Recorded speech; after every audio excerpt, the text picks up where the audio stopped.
15 years before Kyuubi's attack on Konoha. Minato Namikaze's age, 7. A deep voice with the sound of authority broke the silence. Minato, come here, boy. A blonde, blue-eyed child answered. You wanted me too, San? Minato, my boy, you have been the only person so far who has not been consumed by our Kekkei Genkai. We would like to send you to Konohagakure no Sato. Our clan is going to die, and you are our only hope, said the deep authoritative voice. Tusen, what do you mean? What's going on in the clan? And what do you mean, Kekkei Genkai? Said the scared boy. Minato, our clan has a Kekkei Genkai that allows us to be able to steal our enemy's Kekkei Genkai after understanding how it works. The easiest way for us to steal the enemy's Kekkei Genkai is to kill our opponents and studying their carcass. That would be no problem, but along with that ability, we are given a strong urge to kill anyone increase our knowledge. You, my son, have been the only one who has the Kekkei Genkai, but has been strong enough to fight the urge. Normally by the age of 3 or 4 Namikaze has attempted to kill, but you are now 7 and show no signs of major bloodlust.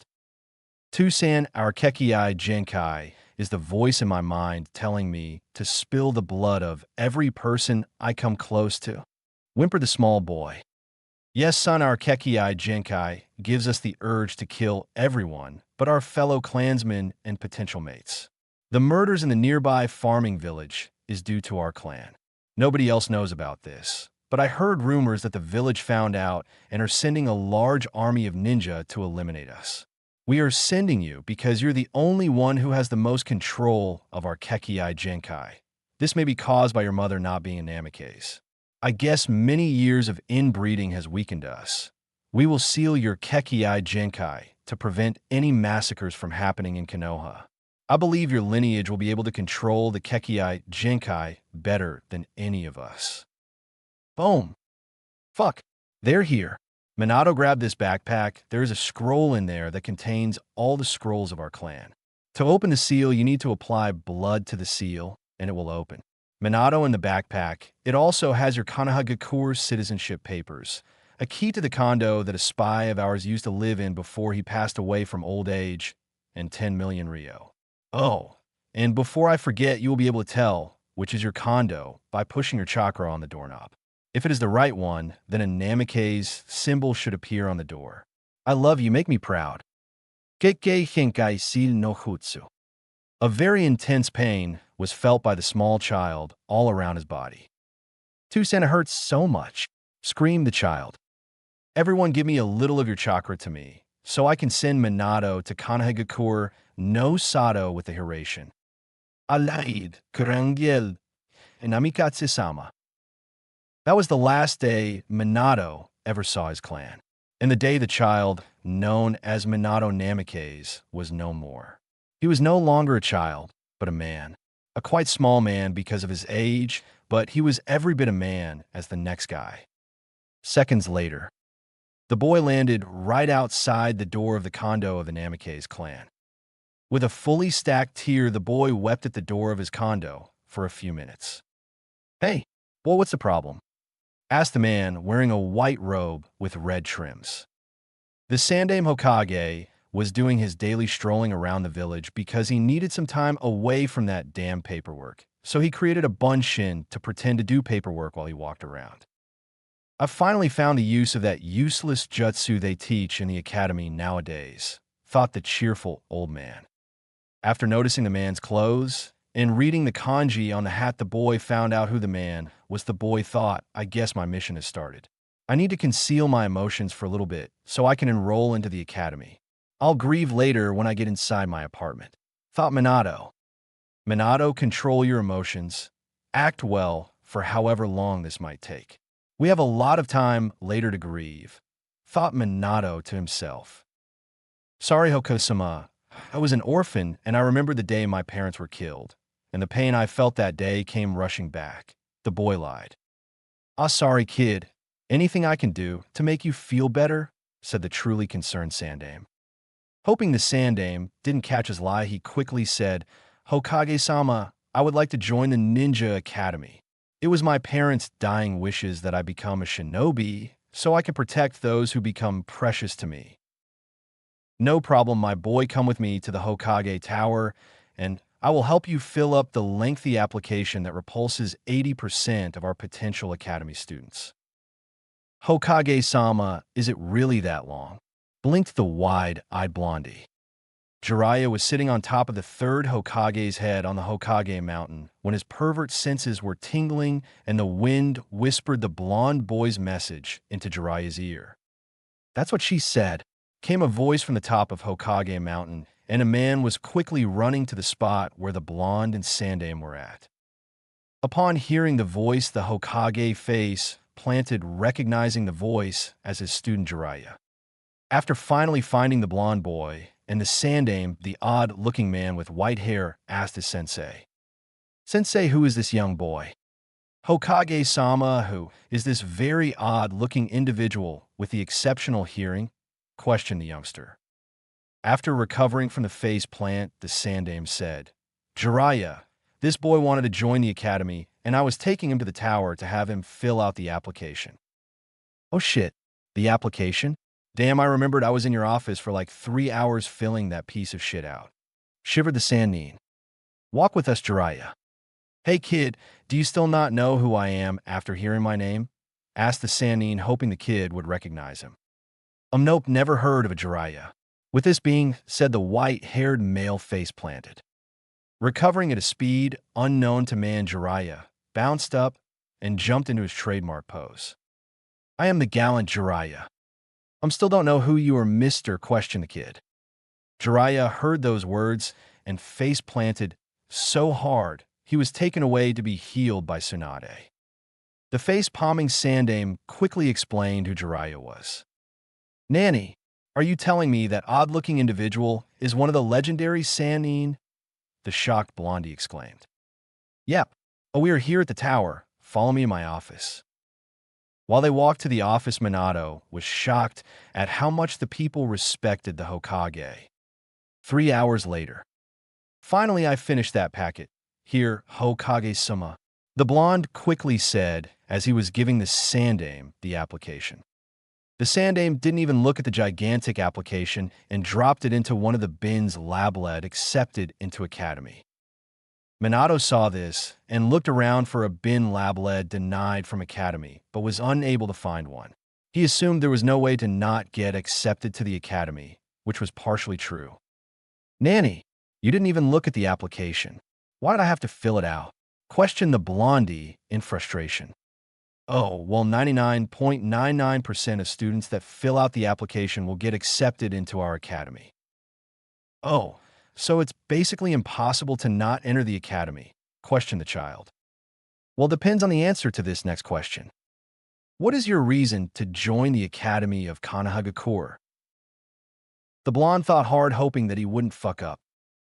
"Hokage-sama, I want to join the academy, so I can become strong to protect the people I care about, so the same thing that happened to my parents will never happen again. It is also a dream of mine to become the Hokage." Surprised by the reason the boy wanted to join the academy and his dream to become Hokage, the Sandaime stood there for a second shocked. "Well, my boy, I respect your reason to join the academy and your longing to become Hokage. What is your name, my boy?" "Hokage-sama, my name is Minato Namikaze." That was the first time that legendary name was heard in Konoha.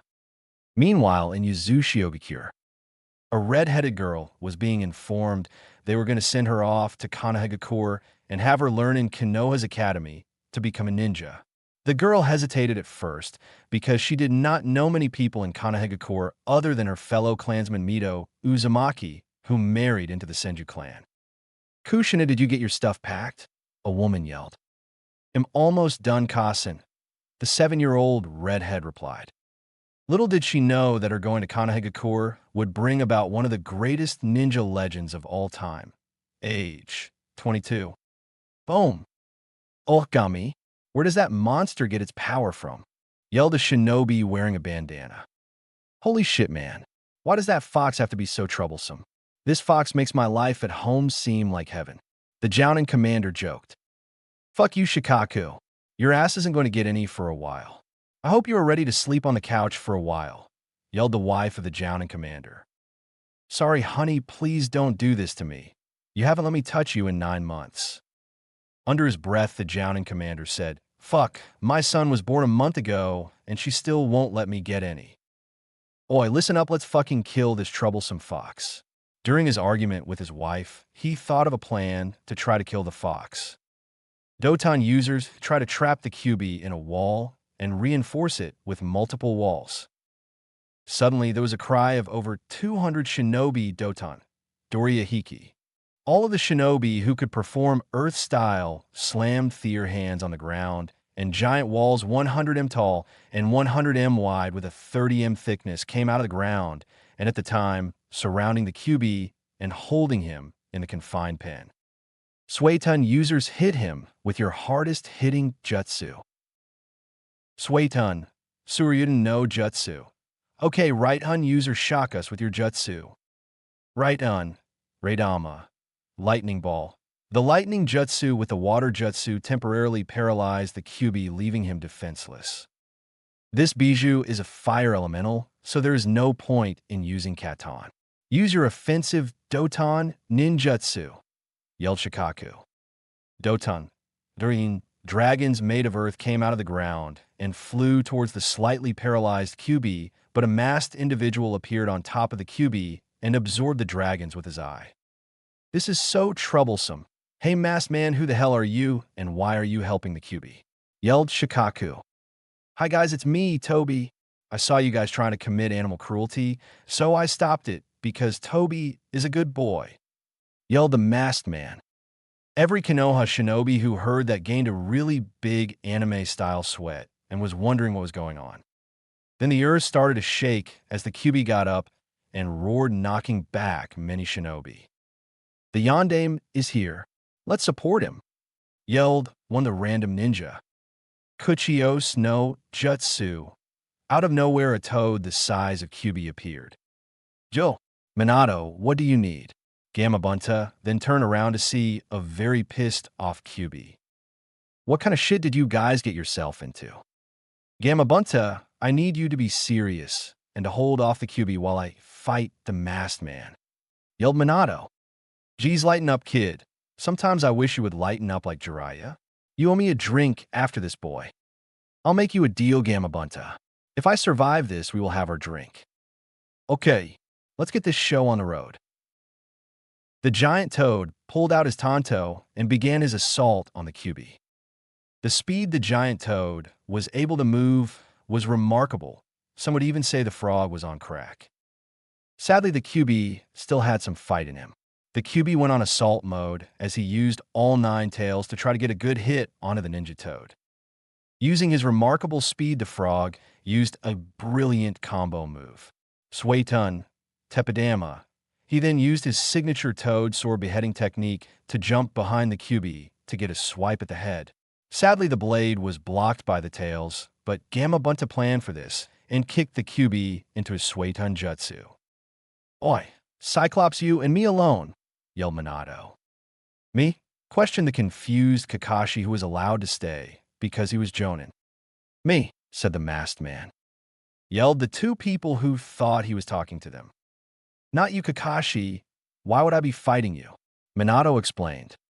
Minato scattered his Hiraishin kunai all over the place and taunted the masked man to fight him. But the masked man wouldn't budge and kept acting like a child. Minato decided to start the first move and teleported on top of the childish masked man.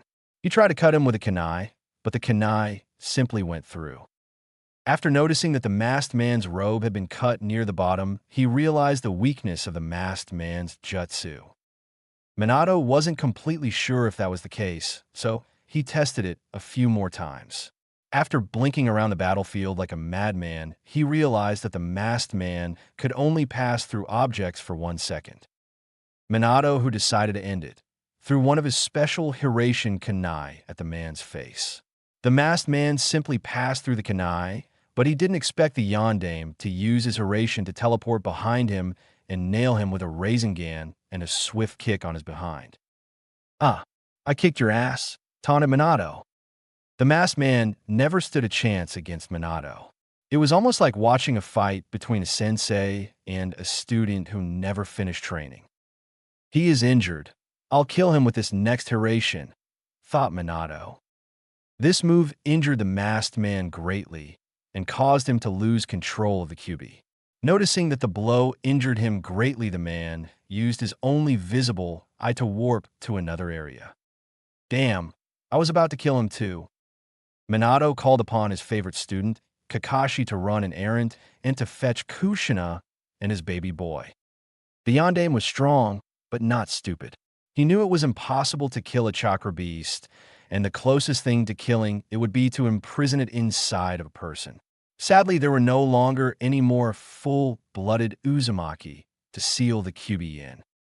While he and all the shinobi of Konoha tried to weaken the Kyuubi to be able to seal it, he was wondering which seals he knew that could contain the Kyuubi.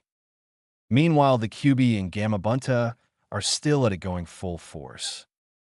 Gamabunta is getting really tired while the Kyuubi, with its unlimited chakra, is going strong. With a slight loss in speed, due to exhaustion, the Kyuubi was able to take down Gamabunta, sending him back to Team Mayaboku. Minato-sensei, I brought them, yelled the young Kakashi. Thanks. Kushina, I need your help. Help us hold down the Kyuubi. After the Kyuubi came back from the masked man's control, he saw the red hair of Kushina. Kushina, I will kill you for what you did to me. You kept me on a floating rock and chained down every inch of my body. I will never forgive you until you die, yelled the beast. Kyuubi, you evil monster, eat this. Uzumaki clan, chakra-chance no jutsu. As she yelled at the top of her lungs, giant chains came out of her stomach area, wrapping itself around Kyuubi and holding him down. Everyone tried to paralyze him using a mixture of Swait-un and Right-un jutsu. Minato, have you found a seal you can use against the Kyuubi? Kushina, there's only one seal I can use, and if I use it, I have to give up my soul. Fuck, why didn't I learn more of my clan seals when I lived in Yuzushiobikure? Yelled Kushina. Hokage-sama, we don't have time, you need to do something. Fuck it, guys. Fuinjutsu, Shiki Fujin.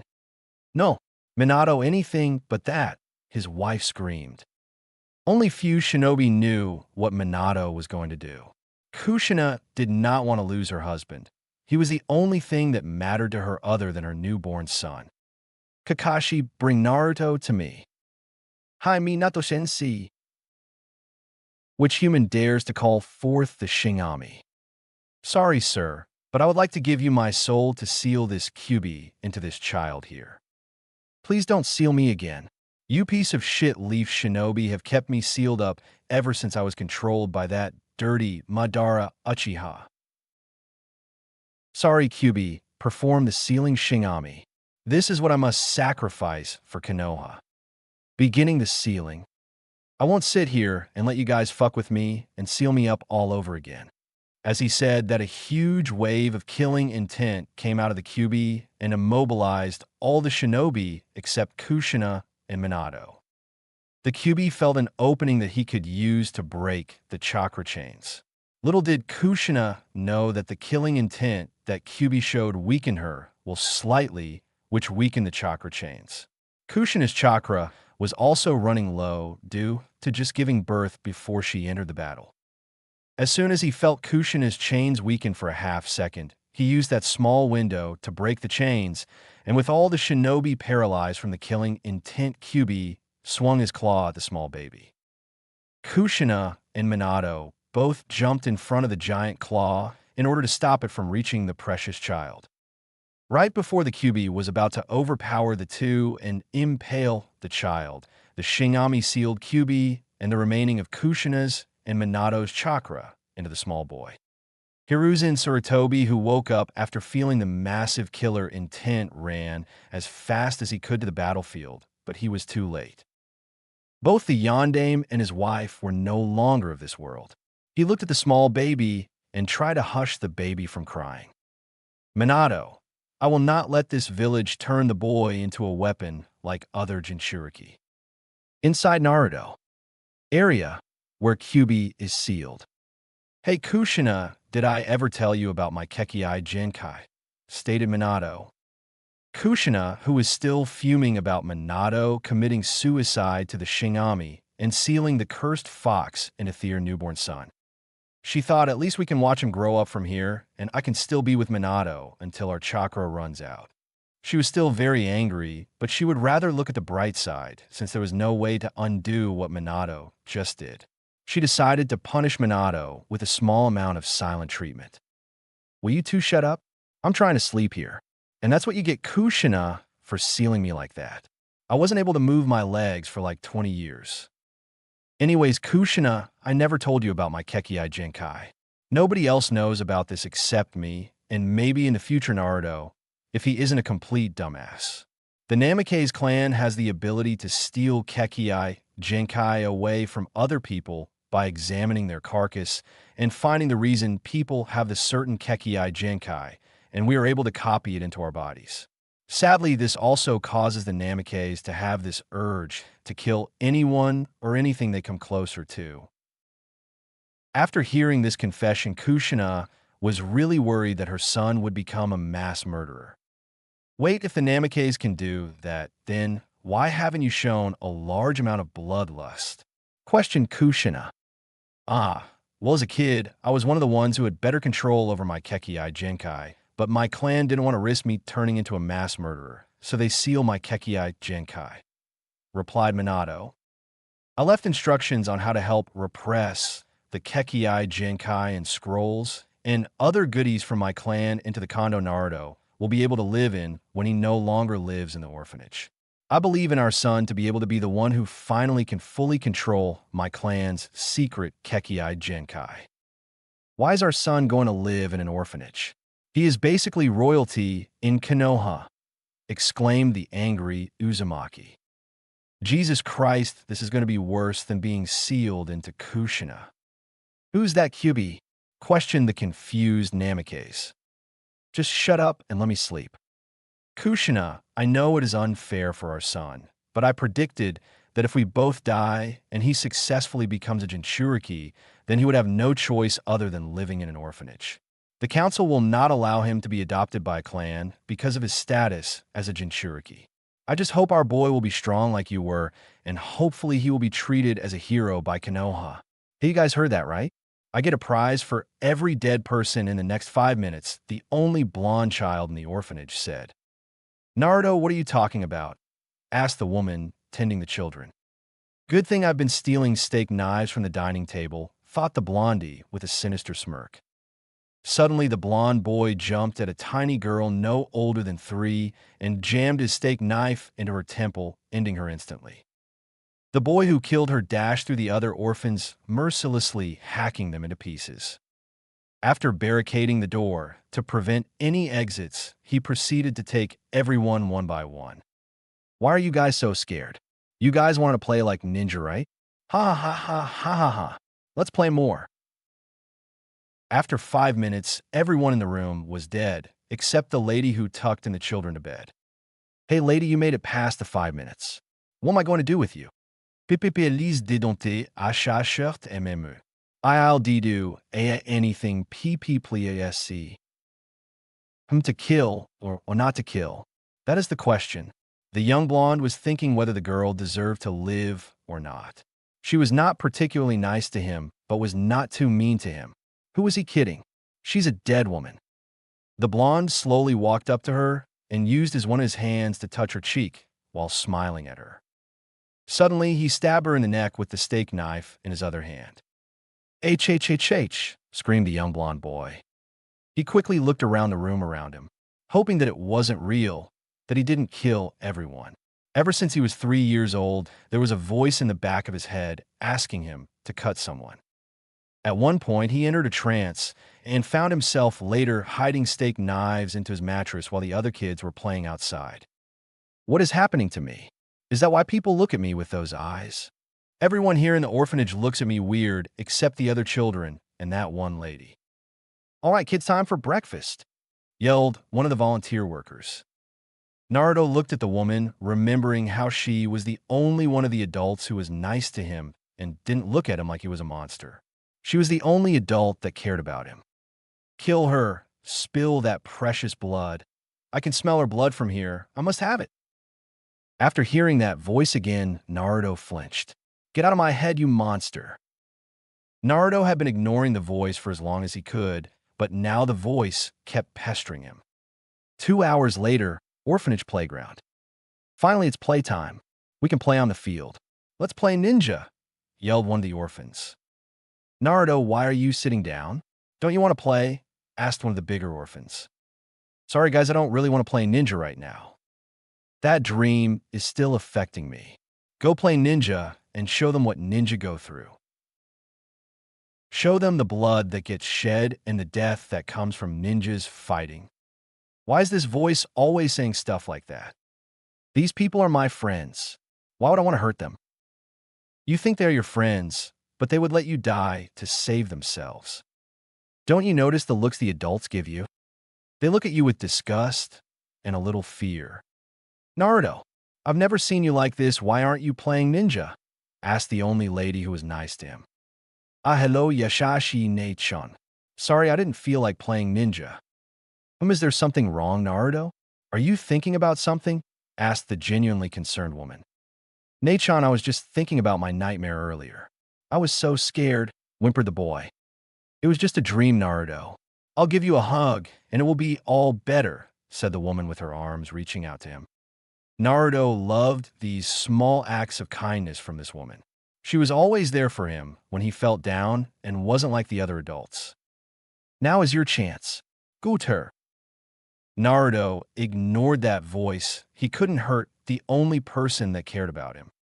Naruto, I'm not going to be here for a month. I'm going to visit some family I found that is living in Kusagakure. She was my cousin and best friend in my childhood. I'll miss you. Okay, Nate-chan, I will miss you too. Be careful and come back safely. After her comforting words and the hug she gave him, he was in high spirits. Hey guys, can I play in the next round of ninja? Asked Naruto. Of course. How can we deny the undefeated Naruto? Said one of the smaller boys. 1 month later, Naruto heard someone open the gates and ran out hoping his Nate-chan was home. Nate-chan, is that you?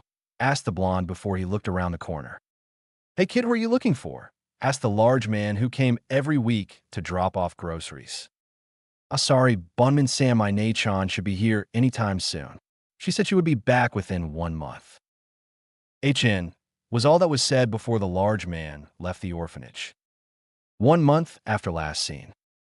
Naruto was worried since his Nate-chan still hasn't come back, and it has been 2 months. After asking the adults, they all said they didn't know anything about when she is coming back and told him to leave them alone. Every day Naruto would sit on the steps facing the gate waiting for his Nate-chan to come back to the orphanage to visit him. Hey kid, why do you sit out here every day instead of playing with the other orphans? Asked one of the male volunteer workers. I'm waiting for my Nate-chan to come back and visit me. She said she wanted to visit family and would be back in 1 month, and it has been 2 months. Nate-chan, you have a sister. She isn't my real sister, but she is basically my sister. Her first name is Yasashii. Do you know her? Asked the blonde, hoping the person knew her. You mean that pretty young lady who was here almost every day? And no, I don't know her. Stop waiting and just go play with the other kids. If she's coming back, then she will be back and come looking for you. Nate-chan wouldn't leave me here alone if she was okay. I wouldn't be so sure about that kid. Later that night, Naruto heard those words in his head over and over. I wouldn't be so sure about that kid. She wouldn't just not visit me anymore, right? She was the only adult who was nice to me and didn't look at me weird. Naruto got tired of thinking about that and wanted to get a glass of water from the kitchen. The orphanage had a few people waiting in the hallways in case one of the orphans needed something. Since the orphans slept in the night pretty well and never really needed anything, most of the people in the hallways would gossip. Hey, did you hear about Yasashii? Yasashii was that girl who was always nice to that kid, right? Yeah. Doesn't she know about him? Naruto thought, is there something wrong with me? Why are they referring to me as that kid? Did you guys hear she was brutally murdered near Kusagakure? Holy shit, she was such a nice girl. Where did you hear this? They found her body last week behind a bush. No way Ani-chan wouldn't die and leave me alone. Oh, Cammy. Hey kid, sorry for your loss. Here's a picture. Try to not puke. The lady hands Naruto of a picture of the dead body of Yusashi Ai. No. 1 month and 3 days before Kyuzugakure. I guess I'll go back to Konoha. Bye, Atoko. I'll visit again next year. The young woman was walking on the road to go back to Kanehagakure. Normally, if everything went well, she would be back in Konoha in 2 days. I think I will rest here. I've been walking for about 5 hours. I'll boil some water so I can have some ramen. 3 minutes later. Finally, it's ready. Ita Kamasu. This brand is pretty good. I'll make sure I buy some more when I get back. Unfortunately, Missing Nin from Amigakure were passing through Kyuzugakure territory to get to Takigakure. Hey Kenzo, do you see smoke coming from there? Said one of the Missing Nin with a raspy voice. Yeah, we should check it out, said his partner. We needed more supplies, right? That girl has plenty of supplies, and she doesn't look half bad either, said the one named Kenzo. It would be quite unfortunate if people stumbled upon her and took her supplies and had a little fun with her, wouldn't it? Quite unfortunate indeed. Kenzo gave a sinister smile that would only be beaten by Orochimaru when he is pedoing. Hey miss, how would you like to have fun with us? Said Kenzo. When Yusashi Ai heard this, a shiver went down her spine and turned around. She saw the Amigakure headbands with a slash across it. Missing Nin, I hope I can persuade them into taking my stuff and leaving me alone. Hi, just take my supplies and go, please, she said with fear in her voice. Well, we were hoping to spend a little time with you. You're quite the looker up close. We will be gentle, we will have a little fun, then take your supplies and just get going to Takigakure. Yusashi Ai was panicking. She didn't want to get raped by those ugly men. She came up with an idea. She would ask them to eat first and drug them with a sleeping pill since she didn't have any poison on her. After making them sleep, she would kill them with the kunai she kept on her body. She was glad she went to the ninja academy as a child. Now only if this plan would succeed. Would you like to eat before we have fun? I know you men would like to have a hot meal before we hit the sack. Well, aren't you a generous young lady?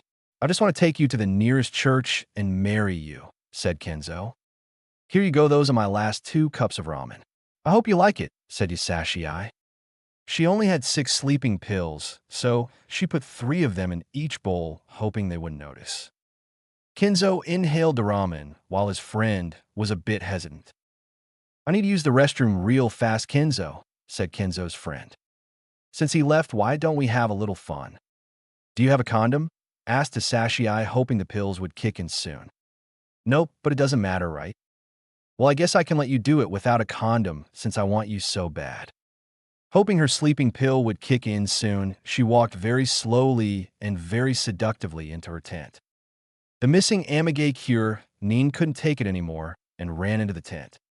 As soon as he poked his head in there, the sleeping pills kicked in and he was out. Upon seeing the unconscious Nin, Yusashi Ai smiled and quickly slit his throat carefully, not getting any blood on her clothes, and sprayed perfume all over the dead body to hopefully buy time for her to kill his friend. Kenzo's friend finally walked back to the camp, wondering where his friend went. Oh, you're back. Kenzo and I had a little fun, but I didn't know that his stamina is on the low side. He's sleeping in my tent right now. Something felt wrong to the former aim Nin. His friend wouldn't have sex and fall asleep in a camp that wasn't tier. He decided to play along to get to the bottom of it.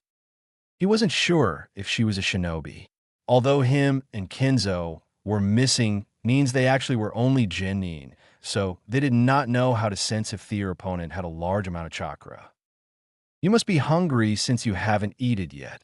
She tried to hide her feeling of annoyance. All she had to do was get him to eat the ramen.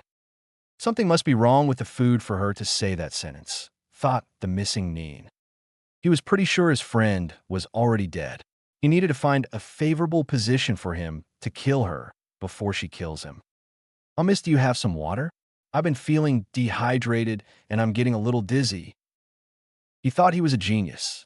She had 2 options now, and both would end in her death. Her first option was to get him water and expose her back to him.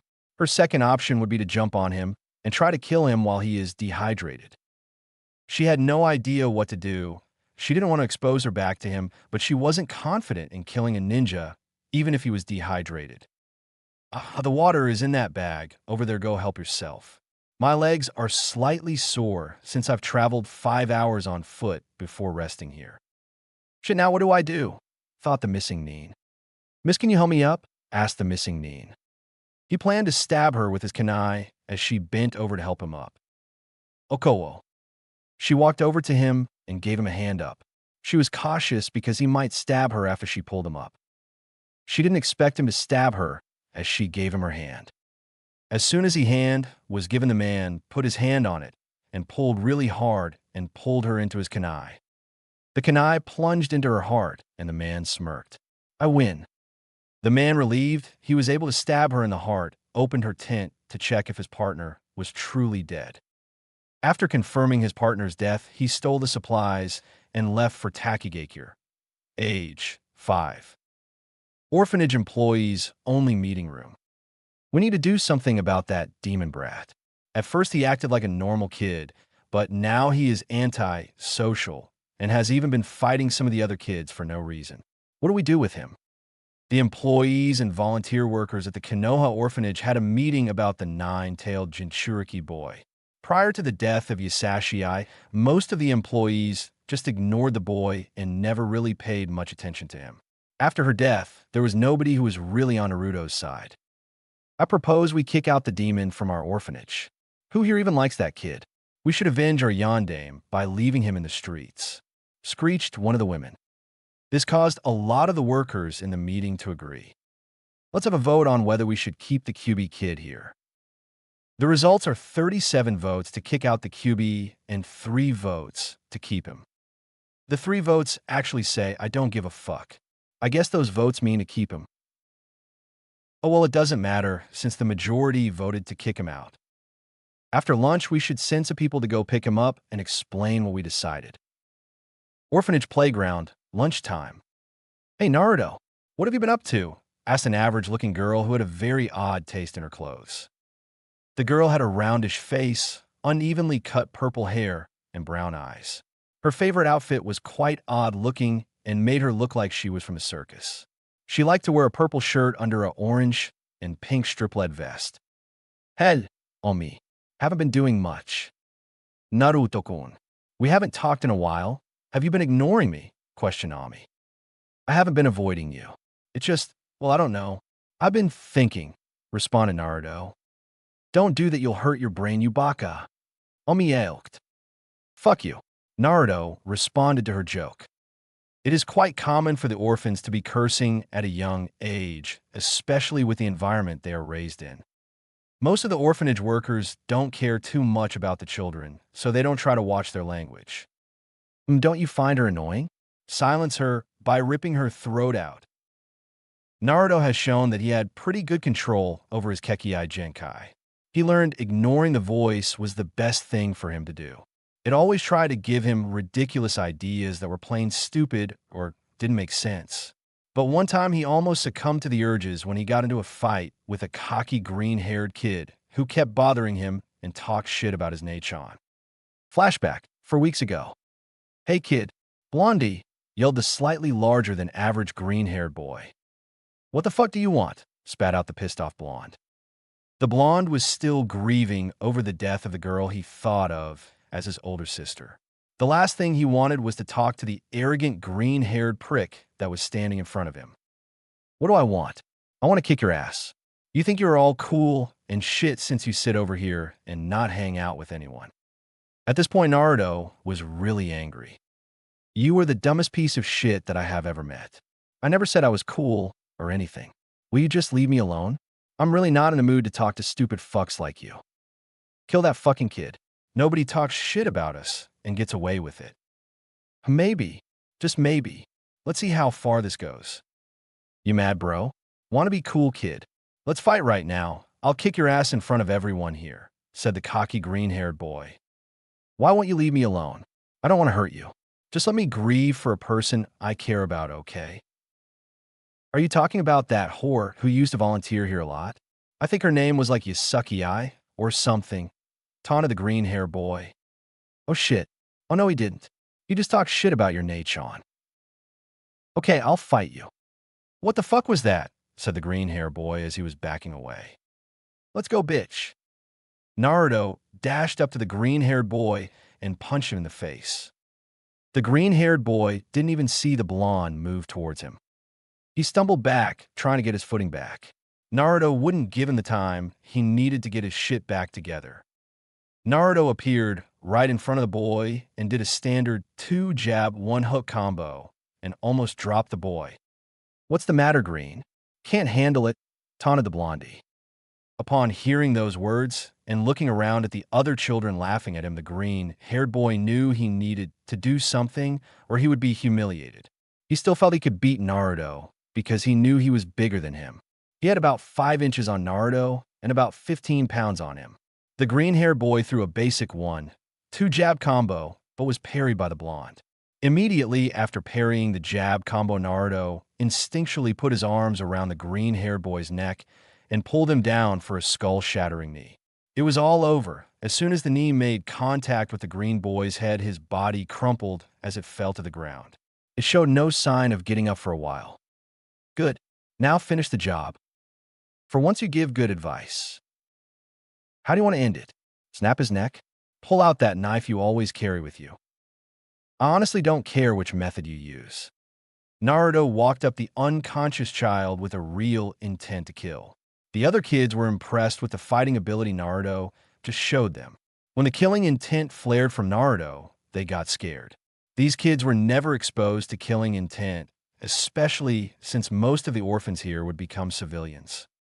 The unseen blade is the deadliest. Naruto decided that he would kill the pitiful kid by snapping his neck. He thought if he revealed his hidden blade, then he would lose the element of surprise if one of the adults attacked him. Naruto pulled the kid up, put his right hand on the unconscious boy's chin and his left hand on top of the boy's head. The other kids wondered what Naruto was doing. They have not been exposed to killing, so they couldn't tell what Naruto was planning. Naruto took in a deep breath. He was going to enjoy this. The most sadistic smirk that the kids have ever seen. Right before Naruto was about to commit the heinous act, he felt something call out to him. Don't do it. This is not you. What is this? I've never heard this voice before. Who are you? How do you know me? Who I am does not matter. I know about that voice in your head that asks you to kill. I know you desire to become a ninja Naruto. Don't listen to the voice if it tells you to harm your friends and comrades. Enemies are the only ones who should inflict your wrath upon. I believe you can do it. But isn't this boy my enemy? He called my Nachon a whore. Look inside your heart to find out if he is a true enemy. As Naruto heard this, he let the boy go and walked away. The shock of hitting the ground woke up the unconscious boy. Where am I? Why are all of you guys looking at me? Questioned the dazed green-haired boy. The boy had no idea how close he was to dying. Ha ha ha, you got knocked the fuck out, yelled a voice in the crowd. What? By who? I don't even remember fighting. The boy's memory was blurry, and he couldn't remember anything that happened after he ate lunch. You were talking shit about Naruto and tried to fight him. Then he kicked your ass. This shocked the green-haired boy. He was taller than the blonde boy by 5 inches, weighed 15 more pounds than him, and was 1 year older. How the hell did he beat me? The green-haired boy had a massive headache from the brutal beating he went through. Although he didn't remember why him and Naruto started fighting, he walked over where the boy was sitting. Hey man, do you want another beating? Spat out Naruto. I came here to apologize.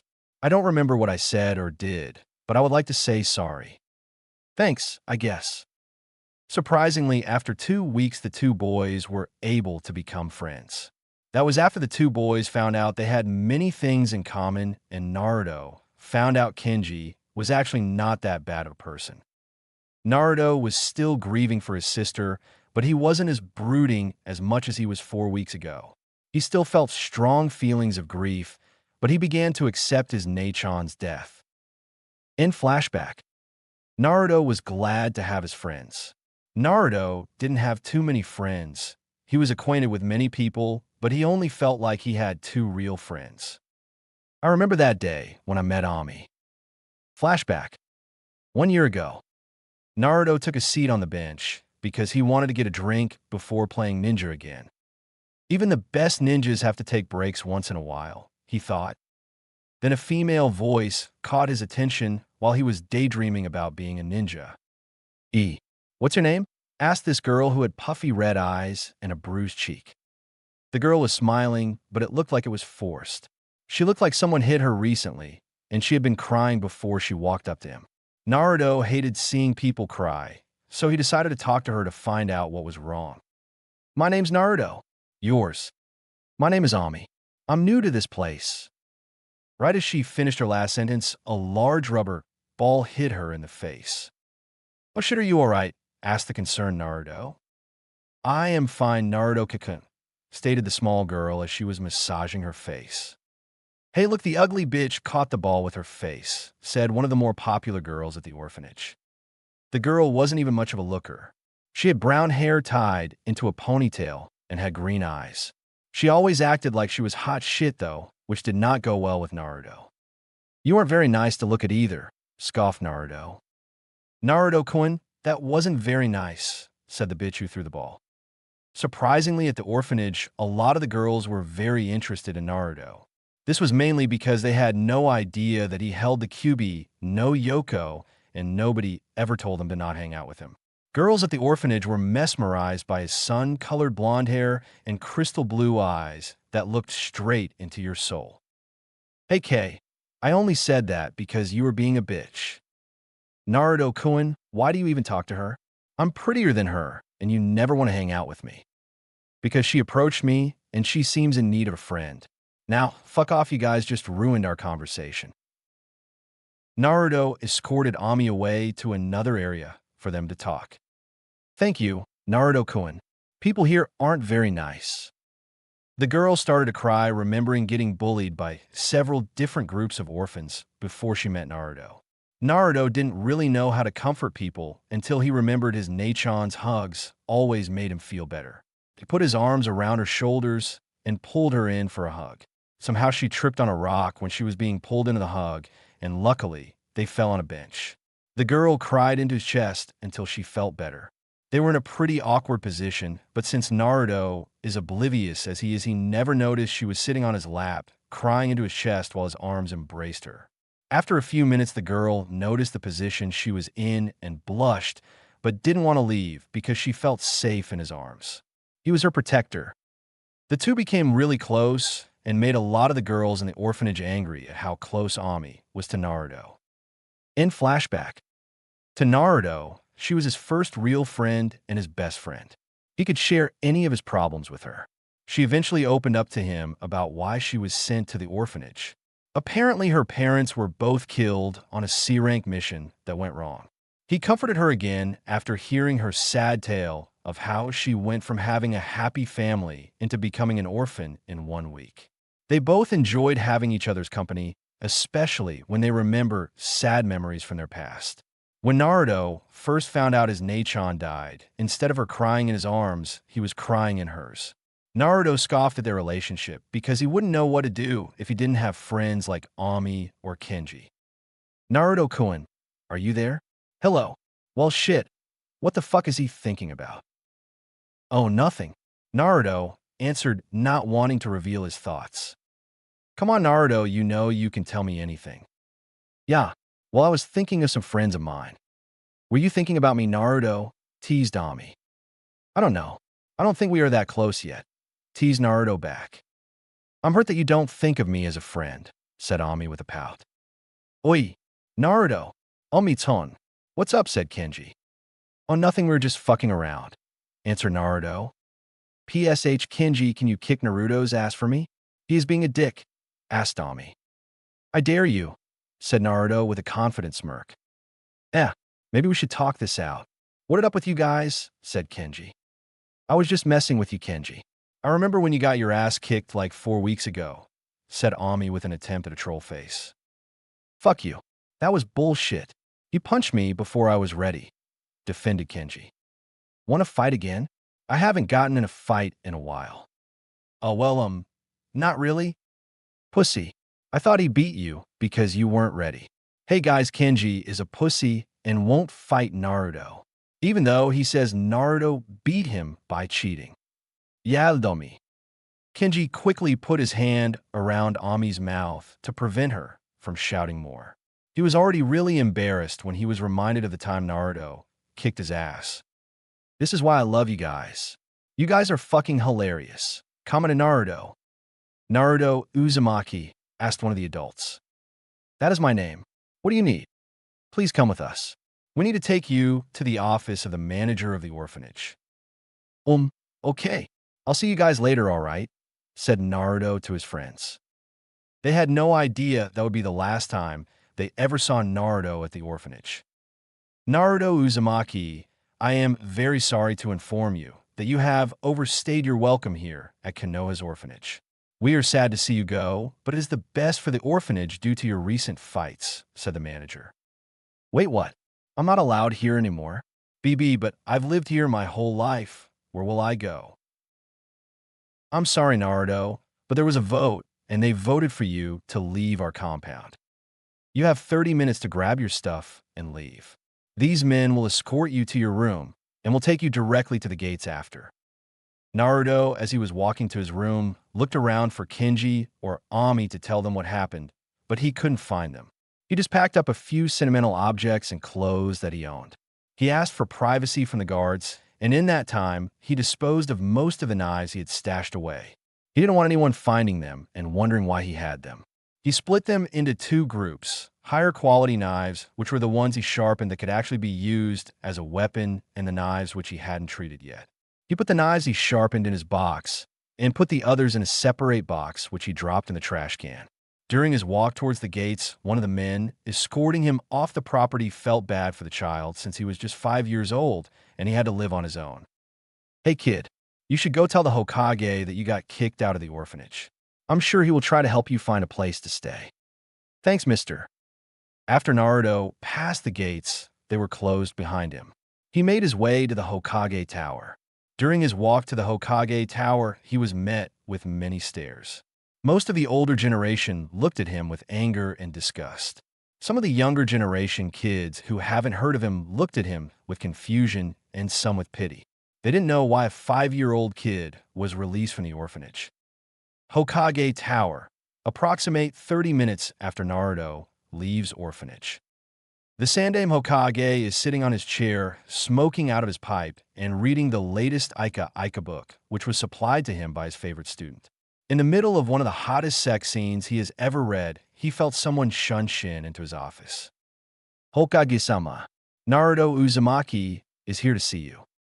Send him in Itachi. Hi. 5 minutes later. Hello, said Naruto after not seeing anyone in the room. Over here, Naruto, said Sarutobi, who was hanging off the ceiling. Holy shit, how did you do that? I'm a shinobi. Shinobi can do cool stuff like this, said Sarutobi, hoping to get the boy interested in being a shinobi. Cool. I've always wanted to become a Hokage, and I guess I need to be a shinobi before I become a Hokage. He truly is your son Minato. Hopefully he is as good as a shinobi as you. Naruto, why are you here? You see, I got kicked out of the orphanage. Well, why did they kick you out? Questioned Sarutobi. Well, they blamed it on a fight I got into 4 weeks ago. But he's like one of my best friends now. I don't know why it's a big deal. Well, that is quite unfortunate. Fortunately, I have this perfect condo for you. It's already paid off, and I'll send a Genin team every week to bring you groceries. Also, I'll give you an allowance so you can buy some recreational items. Seriously? Thank you. Thank you. Thank you. Hokage-sama, you're the best. I hope to be a nice Hokage like you someday. No problem, Naruto. You're basically my grandson. You can call me Gigi if you want. You're basically my grandpa, asked Naruto. Fuck, I got carried away. What kind of BS can I pull that's believable? Well, you see, I'm a Hokage, and the Hokage is basically the father of the village. But since I'm over 60, it would be more appropriate to call me Grandpa. Sarutobi handed him a key to his condo, some cash, and a map that shows where his condo is. Thanks, Gigi. CYA later. Chapter 4, A New World. Man, Gigi is so nice. I got kicked out of the orphanage, and he gives me a fully paid condo, an allowance, and free groceries. Naruto was really excited after hearing that he gets to live in his own condo that is already fully paid, and he basically doesn't have to spend money on any necessities since the Hokage is delivering groceries to his house and is even giving him an allowance to buy random stuff. His plan for the day is to go to the condo and check it out and go back to the orphanage to visit his friends and tell him how lucky he got. Hokage Tower. Minato, I remember the first day I met you. I had no idea that small boy I helped join the academy would become one of the greatest shinobi ever. It's a shame you had to sacrifice yourself to protect our village. Why couldn't I have died instead of you? Well, your son will be taking a very similar road you did. Same condo, joining the academy, and he shares your dream too.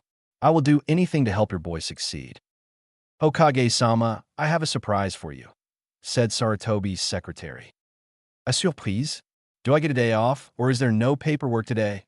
Questioned Sarutobi. You could hear the happiness coming from his voice when he said day off and no paperwork.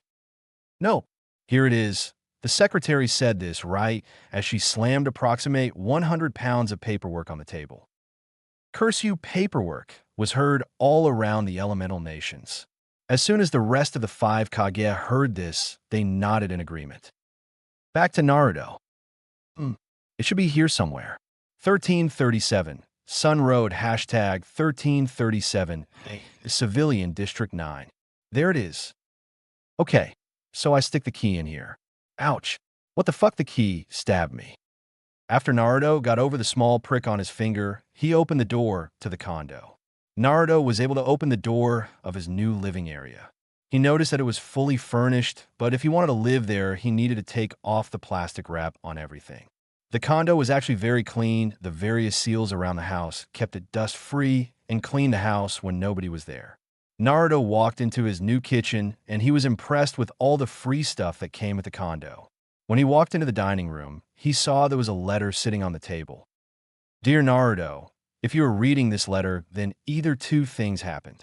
The first thing is that I am now dead, and somehow you are still alive, which means that I succeeded in sealing the QB. Or the second thing, which is I didn't die, but I forgot to burn or throw away this letter, and you found it somewhere. I really hope it's the first one, because if it was the second one, I would look like a dumbass. Well, actually, I'd rather be alive, so I hope it's the second one. Anyways, if it was the first one, then Sarutobi must have given you the key to this condo after he felt you were ready to live on your own, or you had no other choice but to move into this condo. Although Sarutobi had the key to this condo, he couldn't enter because I put a blood seal on the key, so only a Namikaze can enter this condo. So if you ended up not being my child for whatever reason, then you wouldn't be reading this letter. Wait, if that were to happen, you wouldn't be reading this. So why am I still writing about this? Oh well, anyways, I want to tell you to go into the basement and cut your finger and wipe it on the blood seal in the middle of the room. After wiping your blood, a door should open, and there's a huge library of jutsu I created or learned.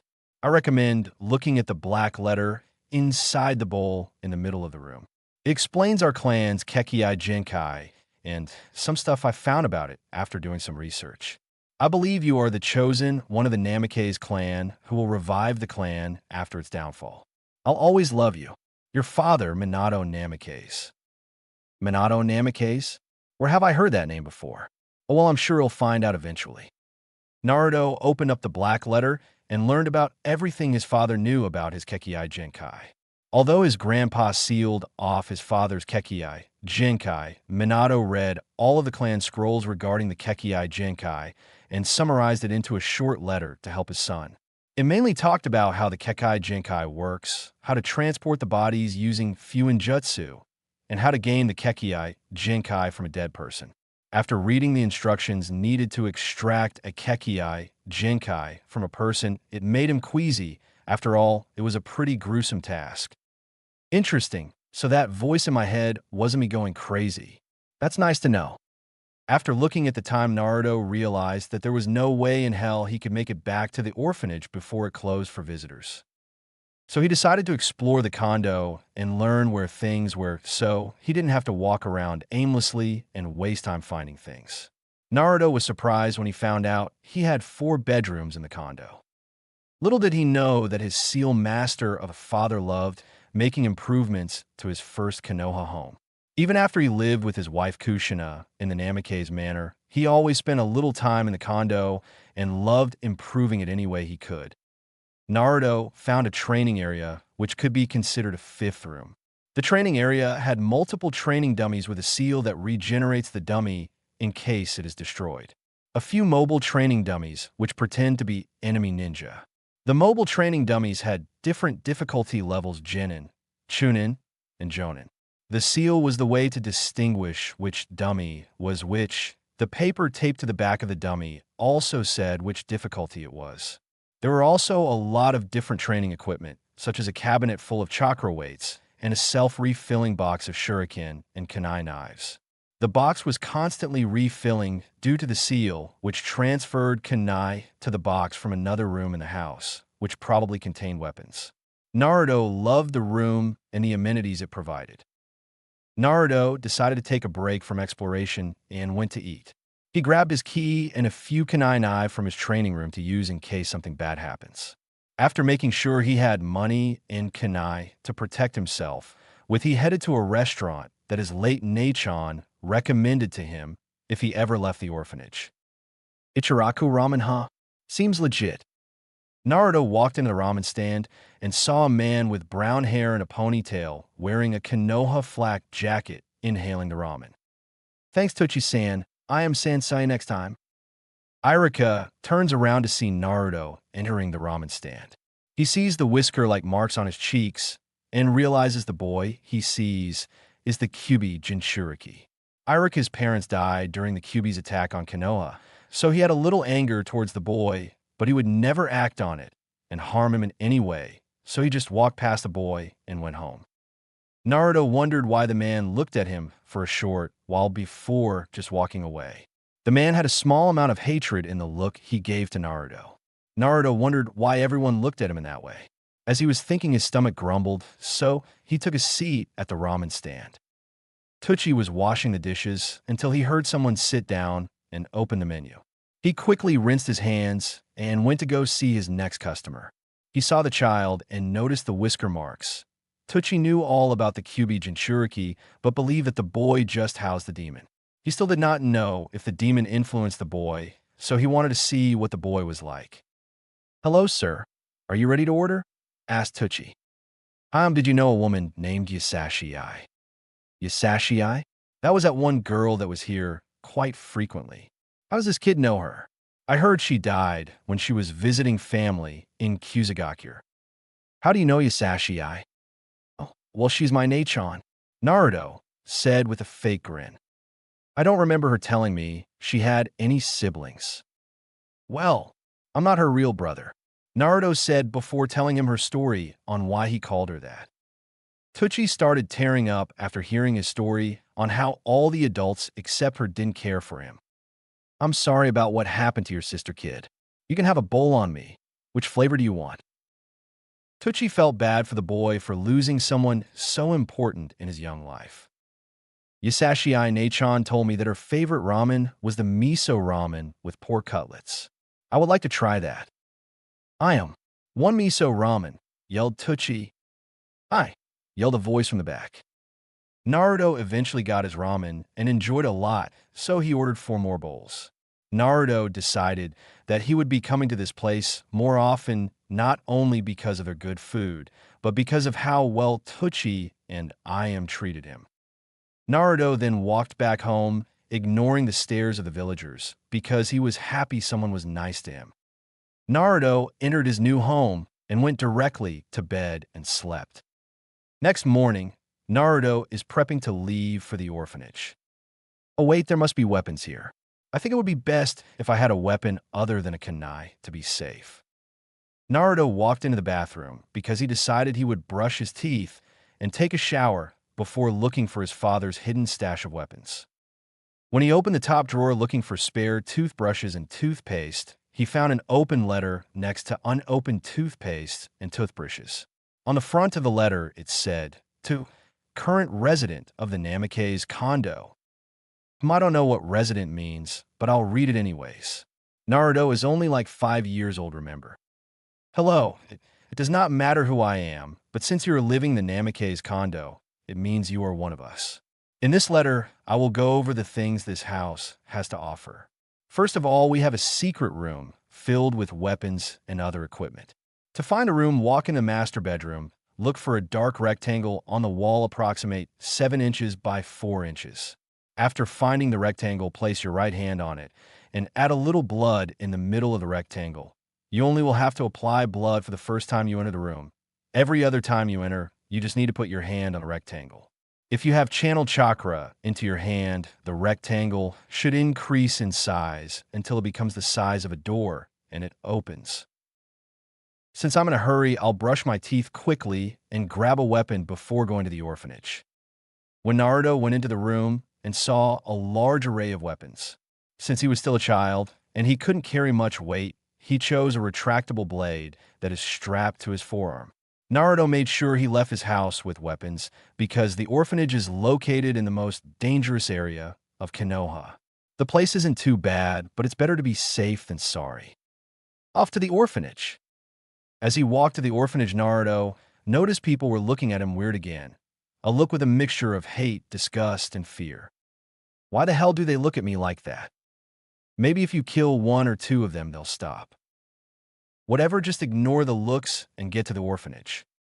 30 minutes later, Naruto finally made it to the front gate of the orphanage. He was excited to visit his friends because he wanted to tell them how lucky he got. "Hey, mister, can you open the gate? I want to visit some of my friends," asked Naruto. "Sorry, kid, we don't take visitors under the age of 18 or are non-shinobi. But I lived there till just yesterday. Can't you make a small exception? I just need to tell them something really quick." "Sorry, kid, rules are rules." Naruto was so angry. All he wanted to do was visit 2 people. It would only take like 10 to 20 minutes. It wasn't like he was going to stay there. "I'll try to talk to Gigi about this." Naruto walked all the way to the Hokage Tower to complain.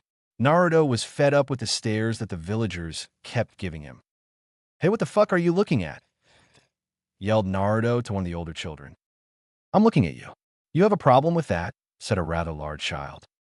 The child was roundish and was about 6 inches taller than Naruto and probably weighed 50 pounds than him. The child was most likely a civilian because the area which he lived in was comprised of 99% civilians. Naruto started the fight by throwing a quick left jab into right hook combo. The civilian child was not expecting the quick combo and aggression that Naruto was putting out. "You little shit. How dare you hit me?" yelled the round boy. When the adults saw this, they were excited. It was a full-on fight between some fat kid and the QB brat. Obviously, the people wanted the fat kid to win because they all hated the QB brat, but they wouldn't be surprised if the QB brat kicked the fat kid's ass. The majority of the civilian adults of Konoha hated Naruto with a passion. Unlike the ninja families, they believed that the boy itself was the demon incarnate.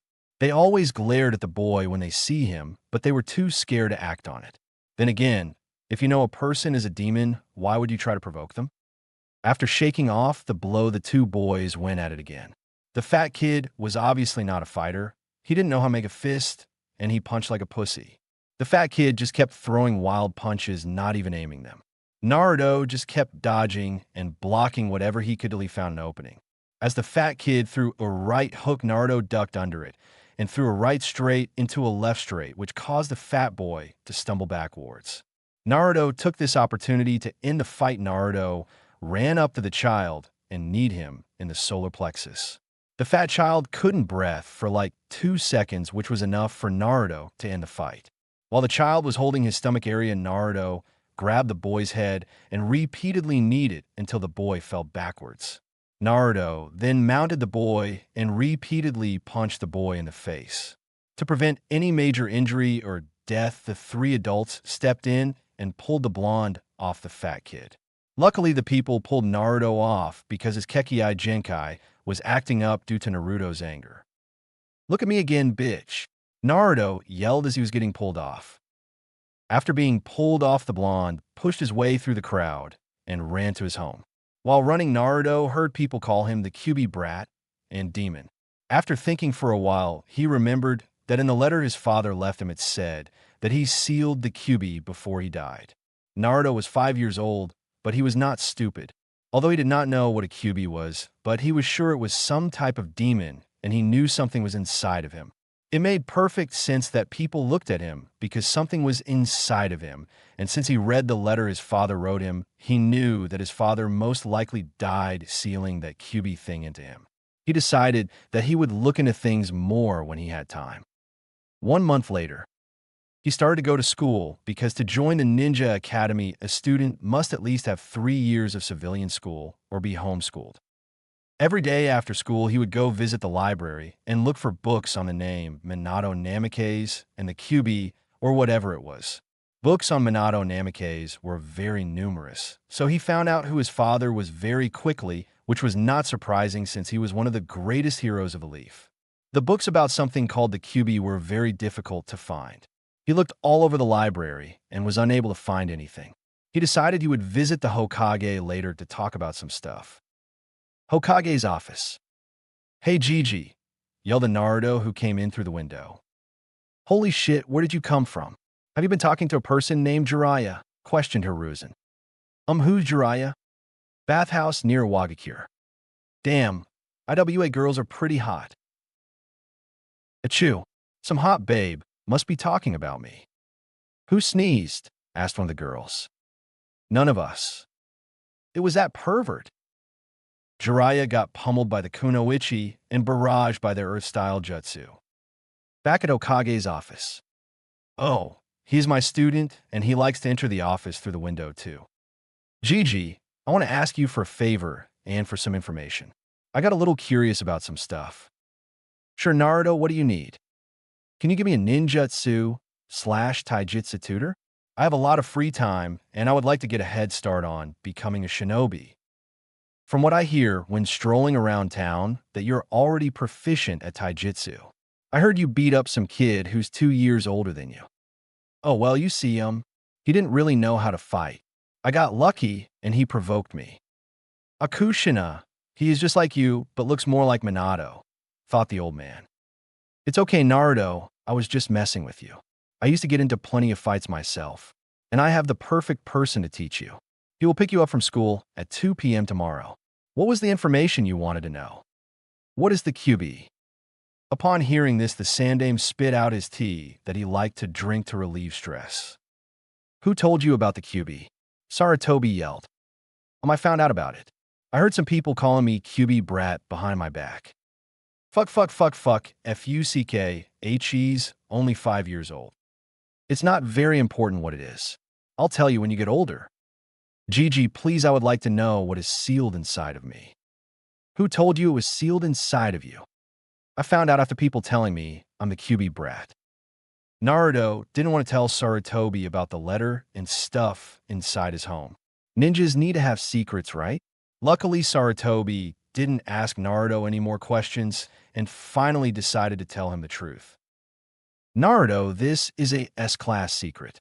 You can tell people, but I highly recommend that you don't tell anyone. The Kyuubi sealed inside of you was done by our late Yondaime Hokage. The demon sealed inside of you is called the Kyuubi no Yoko, means nine-tailed demon fox. Do you have books about it? I would like to know about the Kyuubi." "I have a few books, but I'll give them to you when you become a genin. Is that cool?" Sarutobi wanted to assure that Naruto became a ninja before telling him. "Sure, Gigi. Thanks for everything." Next day, 2 p.m. at Naruto's civilian school. "Naruto Uzumaki, please come with me," said an ANBU man wearing a weasel mask. "Hi, Weasel Sensei. Secret training area within training area 13. Okay, since we're no longer seen by people, I can take my mask off now." The ANBU male took off his weasel mask and revealed a very handsome face. He had onyx black eyes, 2 lines under his eyes running down to his cheeks, black hair, and his face was slightly feminine, but not to the point where he looks like a woman. "Hello, my name is Itachi Uchiha. I am 11 years old, and I will be your taijutsu/ninjutsu teacher. What the fuck at 11? He is an umbu. What kind of shit did they feed him? Naruto thought. Itachi-sensei, can I ask a question? You already have. You know what I mean, said Naruto with a hint of annoyance in his voice. Fine. What would you like to ask? How are you in the ANBU at 11 years old? Becoming ANBU has nothing to do with rank. You could become ANBU if you have special abilities that would be good for infiltration or other missions that ANBU tend to take. And if you're asking how I became ANBU, it was because they saw my abilities and I was recruited. Will you teach me how to become strong like you? Of course. Anything else? Itachi-sensei, can I request that we have some sort of student/teacher confidentiality? Like where you can't tell any one of my abilities or what I've learned. Why? Well, you see, I have a few scrolls that I have access to, and I would not like it if someone would copy them and teach other people you know. I understand. You know about the Sharingan of the Uchiha clan. Unlike most Uchiha, I actually dislike stealing jutsu from fellow Konoha nin. I prefer to learn it and master it instead of copying it and use it in a mediocre fashion. Itachi-sensei, I think we're going to get along very well. Chapter 5, First Blood. 2 years later, a Sunday morning. Naruto Uzumaki Namikaze, aka Naruto Uzumaki. Age 7. It has been 2 years since Naruto started training with Itachi Uchiha. Naruto had not forgotten about his friends in the orphanage, but he was not allowed to go since he was not 18 or a shinobi at the time. He had brought this up to the Sandaime Hokage, but the Hokage was unable to do anything because the rules were the rules. For 2 years, Naruto has studied many different things. Itachi was a very good teacher and helped Naruto learn many different jutsu, whether taijutsu or ninjutsu. He was taught how to utilize his chakra and shown which element affinity he had. To Itachi's surprise, Naruto had 3 elemental affinities, which was very rare. He had an unnatural affinity to wind, which made finding out he had multiple affinities hard. When he first pumped chakra into the paper got shredded into nothing. Normally, Itachi would have passed it off as an unnatural affinity to wind, but since he happened to have his Sharingan turned on. Normally, Itachi would have his Sharingan off, but he asked Naruto if he could have it on because he was trying to increase the duration he could hold the Sharingan. Naruto allowed him to keep it open since they were not practicing any of Naruto's jutsu that he learned from the scrolls. But when Itachi was watching Naruto pump chakra into the chakra paper, he noticed that when the chakra cut the paper into pieces, he noticed that there were still tiny pieces of paper remaining, but they disappeared and he felt a little heat coming from them. He made Naruto repeatedly do it and poured his chakra into his eyes to slow things down even further. He realized as the paper was being cut into pieces and something was making them disintegrate. He had no answer to what just happened, so he asked Naruto to practice his taijutsu katas while he went to ask a more experienced teacher. Itachi had been running around the village looking for an experienced jonin or one of his ANBU senpai. Then it hit him. Why didn't he ask his ANBU captain? He knew where he hung out when he was off duty. Itachi shined to the memorial stone of the Leaf's heroes, and there he was. Memorial stone. Inu senpai. Don't call me that. I'm off duty, Itachi, said the gray-haired man who wore his headband over his right eye and wore a mask that covered the lower half of his face. Long time no see, senpai.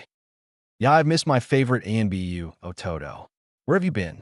We should hang out or something. Akakashi senpai, you know where I've been. I've seen you watching us. Sharp as ever, Itachi. Anyways, what do you need? Well, I wanted to find out the elemental affinity of my student, but something very interesting happened, and I have no idea what I meant. He poured his chakra into chakra paper, and at first it seemed like he had an insane affinity to wind, because the paper was shredded into nothing, but when I poured chakra into my Sharingan to watch and slow it down, the paper was cut into very tiny pieces, but there were still pieces of paper, then they disintegrated. Are there any other ways to find out a person's elemental affinity? Oh, that's odd. There's another way, but you need to bring him into the ANBU office. I'll meet you there. Make sure you are wearing your ANBU gear. Kakashi shunshined away and Itachi shunshined back to the secret training area in Training Area 13. It was secret because it was a former ENBU training area before they made the ENBU building bigger and started training indoors. Itachi was one of the last generations of ENBU trained there. Secret training area within Training Ground 13. Naruto got bored of practicing his taijutsu katas after 10 minutes of Itachi's departure. He instead started practicing using a new weapon his father created but was never used in battle. His father called the weapon the Tsurunaburito.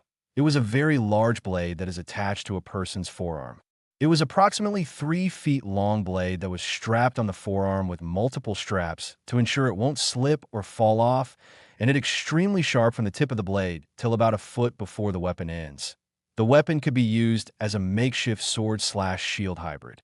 The weapon itself is extremely special because of the properties of the metal. The sharper parts of the weapon are made with 100% chakra metal, and as it gets closer to the middle of the blade, the percent of steel rises. So at the blade's edge, it is 100% chakra metal, while at the core, it is 100% steel. This is because if the edge has chakra metal, it will increase its offensive capabilities and keeps the weapon lighter, while the steel at the core makes the weapon sturdier when it is used as a shield to block. Naruto's father was writing a book on katas for the weapon, but it was incomplete, so Naruto had to learn to create his own new moves. Naruto also doesn't have to carry the weapon around because his father created a seal that is like a mini summoning jutsu, where it can summon weapons or inanimate objects to where the seal is. In Naruto's case, he pours chakra on the seal, and it will summon the Tsurunaburito. While Naruto was practicing his katas, Itachi shunshined in. Itachi had not seen that weapon before, because Naruto was mainly practicing with the weapon indoors. "Naruto, what the hell is that?" asked Itachi, wearing his AMBU gear. "Oh, Itachi-sensei, I was meaning to show you this weapon I'm practicing, but I wanted to get more experience with it." "Did you find what you were looking for?" asked Naruto. "Yeah, put away your blade, and come here, and hold my hand. We need to go to the ANBU building." Naruto sealed away his weapon, which surprised Itachi, and grabbed his hand, and they shunshined inside the ANBU building. The ANBU building looked nothing like a real building. It was actually under the Hokage Tower, not where Root is. Also, there are no doors to enter the building. The only ways to enter are using the Shunshin, Hiraishin, or a reverse summoning technique. Inside the building, there were a bunch of ANBU walking around and doing tasks or training. "Yo, Weasel, over here," yelled the man with gravity-defying gray hair and was wearing a dog mask. Inu escorted Weasel and Naruto to one of the rooms in the large hall. Inside was a mechanism that had 5 tubes of a liquid. On the top 4 of the 5 tubes had full liquid, while one was only half filled. Under the tubes, there's a pad where a person is supposed to put their hand. "Inu-san, why does your mask and Weasel-sensei's mask seem really familiar to me?" questioned Naruto. "Well, you see, Weasel and I were assigned to watch you until Weasel became your tutor." "Oh, I remember now. I saw you guys looking at me from the trees when I was still in the orphanage. I thought I was seeing things, but I guess I wasn't." "Okay, Naruto, put your hand flat on this pad, and when I tell you to just channel chakra into your hand," said the man wearing the dog mask. Naruto placed his hand on the pad, and when instructed to, he channeled chakra into his hand, which was absorbed by the mechanism. The result shocked both Inu and Weasel. As Naruto channeled chakra into his hand, 3 of the 5 tubes started acting up. The first tube, labeled Fu, had a twister inside of it for a split second before exploding. The second tube, labeled Tsuchi, filled 3/4 of the tube in a brown substance, possibly earth or rocks. The third tube, labeled Ka, started boiling the water until it evaporated, then a fire was inside the tube. Inu and Weasel had never seen something like this before, so they grabbed the mechanism and 3 extra tubes, and the boy and Shunshined to the Hokage's office. Hokage's office. Right as the 3 shunshined, and they were greeted with an image that should not be seen by anyone under the age of 18. In the room, there were 4 stripper poles and 4 very well endowed women dancing on the poles. While the women were dancing on the poles, there were two elderly gentlemen giggling like perverts watching women in the spa. Jiraiya and Hiruzen were having the time of their lives. Jiraiya often wondered why his sensei never abused his power and never had strippers in his room all the time. Jiraiya just went on a lucky streak and won 50,000 Rio, approximate $5,000, and blew it on hiring strippers in his sensei's room for the whole day. Inu was having the time of his life and sat next to the Hokage, and Jiraiya, completely forgetting Weasel and Naruto, was there. Hokage-sama. Weasel yelled while there was a slight drip of blood falling on the ground steadily. Naruto was quickly taking notes on how these women affected the men and how the women looked. He was thinking that he could create a jutsu that would decimate the straight male population. Hokage-sama. Weasel yelled a second time. After hearing those words, the girls stopped dancing and desummoned the poles and walked into the side room for a second while Jiraiya followed them. The Hokage finally was knocked out of the trance and was able to notice Naruto and Weasel. "Why did you stop?" asked Inu and Jiraiya at the same time, with blood trickling like a faucet off their face. "Oh, hi, Weasel." "Inu. Naruto, how can I help you?" asked the Sandaime. Hokage-sama, I kind of forgot," said Kakashi while scratching his scalp. "Hokage-sama, something unusual happened when we tested Naruto for his elemental affinity." How?" "It's very straightforward. You give him chakra paper, and then you know what it is." "How can something unusual happen?" said the Hokage with disbelief. "Watch this." Kakashi reaches into one of the pockets of his vest and gives Naruto a chakra paper. He hands it to Naruto and instructs him to put a little chakra into the paper. As Naruto channels his chakra into the paper, it gets shredded and there is nothing left. So he has an insane affinity with the wind element. The Shodaime had something familiar with the water element. "Well, that's pretty cool, I guess, since we don't have too many wind users here in Konoha," stated the Sandaime. "Hokage-sama, if you have the Sharingan and pump your chakra into your eyes, you can see the papers get shredded, but the pieces of paper are still there before they completely disintegrate," said both Inu and Weasel. "Interesting. Now, show me what happens when we use the affinity machine. I assume you brought that here for a reason." They set up the machine exactly like they did last time in the AMBU office. Naruto placed his palm on the pad and channeled chakra into it when told. Same result happened. The wind tube had a twister and exploded. The earth tube filled 2/3 RDS of the bottle in dirt and rocks, and the third tube evaporated the liquid, and a fire was inside the tube. The Hokage's jaw hit the ground and rebounded up, and he swallowed deeply.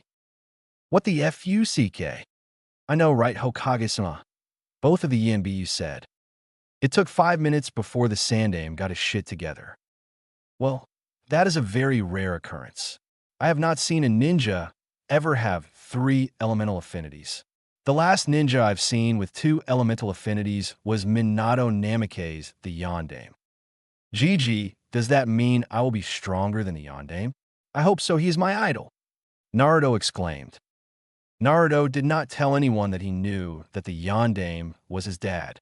In the books he read, he found out his father was a fucking beast and basically was in every single bingo book ever as a SS rank ninja. Since his dad was such a dangerous ninja, he assumed that if other countries found out that the Yondaime had a son, people would be afraid of the blood coursing through his veins and try to kill him. "Well, son, you have the potential. As you know, you are the legacy of the Yondaime. He would love it if you ever surpassed him," said the Sandaime. Inu and Weasels had an anime sweat drop on their heads. "You told him? After you said if anyone tells anyone they would be killed?" both of them asked. "He already found out by himself, so I just told him the information he was missing," said the Sandaime. "Well, Naruto, apparently you have an insane affinity to wind, a strong affinity to fire, and a slightly strong affinity to earth. When you graduate as a genin, I will have a lot of scrolls I will give you to help you with your affinities." "Is there anything else?" said the Sandaime. "Damn. Minato, what kind of ninja did you bring into this world? 3 elemental affinities. I believe your son will become the greatest ninja this world has ever seen." He might be the chosen one that Jiraiya keeps rambling about. No, Hokage-sama, it was just that we have never seen someone with 3 elemental affinities before. We will be taking our leave, Hokage-sama. Suae, later Gigi. I am hungry, Naruto said while his stomach gumbled. Naruto, how about I treat you to wherever you want to go? You too, Weasel. We haven't talked in a while, said Inu. Thank you, Inu-senpai. Will we change before we go eat? Asked Weasel. My outfit is just a henge. I'm too lazy to change unless I'm going on a real mission, Kakashi said as he dispelled his henge. A lazy is always, senpai. Good thing I used a henge too, Itachi said as he also dispelled his henge. Let's go to Ichiraku Ramen, yelled an excited Naruto. Sensei, he is just like you and Kushina were. I wish I could be there for him, but I have my ENBU duties. Good thing Itachi is watching over him now, thought Kakashi. Ichiraku Ramen. Tuchi Gigi. I am Chan, I'm here for ramen, yelled Naruto as he entered the stand. Kakashi and Itachi quickly followed in and sat down. But they noticed Iruka was there eating ramen again and was looking at Naruto. Joiruka, Kakashi said. Ah, Kakashi-sen, I never knew you liked ramen, replied Iruka. Well, I don't like ramen that much, but Naruto over here loves it apparently, Kakashi replied. Iruka, why do you look at Naruto like that? It's not a look of hatred or fear, but more of a dislike, Kakashi whispered. Sorry, Kakashi-san. I don't blame him for my parents' death, but it's hard for me to look at him with happiness. Maybe if I ever get to know him, I will be able to look at him without thinking of my dead parents. His tone was normal till the end where it was laced with anger. Iruka then left the stand quickly after paying. It was very difficult for Iruka to look at Naruto and not think of his parents, even though he believed in his heart that the boy did nothing wrong. Ohgami, is Itachi Uchiha and Kakashi Hatake eating at our ramen joint? I am screamed. Itachi and Kakashi is so handsome. I am said with fangirl sparkles in her eyes. PSH, how about me? Said Naruto, trying to look as handsome as possible. You are a bit young for me. Sorry, Naruto, said Iam. Well, you are too old for me anyways, and you probably have cooties, yelled Naruto. I do not have cooties. Iam yelled while hitting Naruto in the head with a frying pan. Anyways, what would you guys want to order? Asked Iam. We will have what Naruto is having, I guess. We don't come here often, Kakashi said. I would like to have 5 miso ramens, Naruto ordered. Dad, 7 miso ramens, yelled Iam to Tucci. While waiting for the ramen, they casually talked about how Naruto's training was going and how he would easily make it to Genin, and how Itachi was training his Sharingan so he could have it up for longer. After dinner, Itachi and Kakashi offered to take Naruto back to his condo, but Naruto politely declined because he wanted to walk around Konoha before going back home. Itachi was sure Naruto could hold off an attack from anyone that isn't Chunin or above, so he figured Naruto would be fine walking around on his own. Naruto was walking around looking up at the stars, ignoring the looks of the civilians because he knew that if he paid attention to them, it would only bring him down. He passed by the park watching the little children playing with their parents and felt a little jealous that they had people with them, cared for them, and loved them. He passed the academy building and tried to remember how to get there because he was going to have his first year in the academy in approximate 3 months. After passing by the academy, he heard something. You bitch, I bet you thought that was funny, huh? You fucking scared me into thinking I was going to die. Where did your wannabe badass self go? First you stand up for that ugly bitch, and now you are all cowering in fear. What a fucking joke. Naruto heard a slightly familiar female voice say this. Please don't hurt me. You guys were just bullying her, so I tried to get you guys to stop. Please don't hurt me, said a very afraid female voice. Well, it's your fault. You had to try to stand up for that girl, another female voice said. If you just let us pick on her, none of this would have happened, said a different female voice. Naruto was disgusted by this. He remembered the time when those girls at the orphanage were picking on his friend Ami and how he had to protect her from them. He wouldn't let this stand. He ran up in front of the girl who was on the ground. She was bruised up slightly from probably getting punched and kicked a few times. The girl was actually quite pretty and had pretty nice clothes on. She was most likely from one of the bigger clans. The girl had light blue eyes, platinum blonde hair, relatively short hair with her bangs being held up by a hairpin. Naruto turned around to the assailants of the girl and gave them a dirty look while he helped the roughed-up girl on her feet. "Hey, what do you think you're doing?" said one of the three assailants. "Yeah, you piece of shit, you can't just take her away," said the second of the three assailants. Naruto turned at them and glared at them. "And then Naruto, is T that you?" said the leader of the three girls. "Who the fuck are you, and why do you know my name?" Naruto said while pulling out a kunai knife, showing he was down to brawl if they wanted to hurt him and the girl. "And in Naruto, it's me. You don't remember me? It's me, Ami," screamed the leader of the pack. "What a load of bullshit, Ami would never do this. Now who the fuck are you?" Naruto yelled. The girl walked into the light, and the sight of her shocked the blonde. It was a female girl around the same age as him, with purple hair in an awkward style with brown eyes, wearing a pink and orange vertically striped vest on top of a blue shirt. "In no way. What the fuck happened to you? How did you slip so far and end up like this?" Naruto spat out. "What you see now is your fault. When you left me and Kenji behind back in the orphanage, we were alone. You never even came back to visit. I bet you got all caught up with your new family that you forgot about us. All the girls kept picking on me, and Kenji left soon after you did because he got adopted. The only way for me was to fight them back, and I did. Now nobody would dare pick on me," said Ami. "That doesn't give you the right to pick on other people. I know they picked on you. I was there when it happened. I thought I saved you. If this is how you ended up, I'm not sure I made the right decision back then. I honestly regret meeting you back then if this is how you are now. And for your information, I was kicked out of the orphanage, and I tried to visit, but they wouldn't let me in. I don't even want to talk to you right now. As of right now, we're no longer friends. You can change that, but I refuse to acknowledge a bully like you as my friend." Naruto put away his kunai knife and began to help the blonde girl walk to her home. As he was walking away, Ami started screaming. "Naruto, please. You were everything to me. Please don't leave me again," Ami said while crying. "I'll talk to you next time if I ever see you again. You probably know which school I'll be attending in a few months." Naruto asked the girl where she lived because he felt bad if he just let her walk back to her home after being roughed up. "What's your name? I've never seen you before," asked the blonde girl. "Naruto Uzumaki no Naruto Uzumaki." Shit, I almost revealed that I was the Yandame's son. If Gigi found out I knew who my parents were, he would ask me how I knew, and he would know all about the secrets of the Namikaze. "Thanks for saving me. Did you know Ami?" "You're welcome. I didn't know her in the past. Are you going to be attending the Ninja Academy in a few months from now?" "Yeah. My dream is to become the Hokage and surpass my idol, the Yandame. Now that you mention it, you guys have the same hair color and eye color. You are kind of cute. We should be friends. My name is Ino Yamanaka, and I am the heir of the Yamanaka clan." Naruto blushed when she called him cute. He remembered the old Ami and how she would always call him that.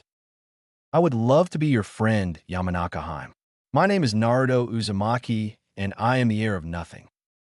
Ino turned slightly red when he called her princess and chuckled with his second introduction.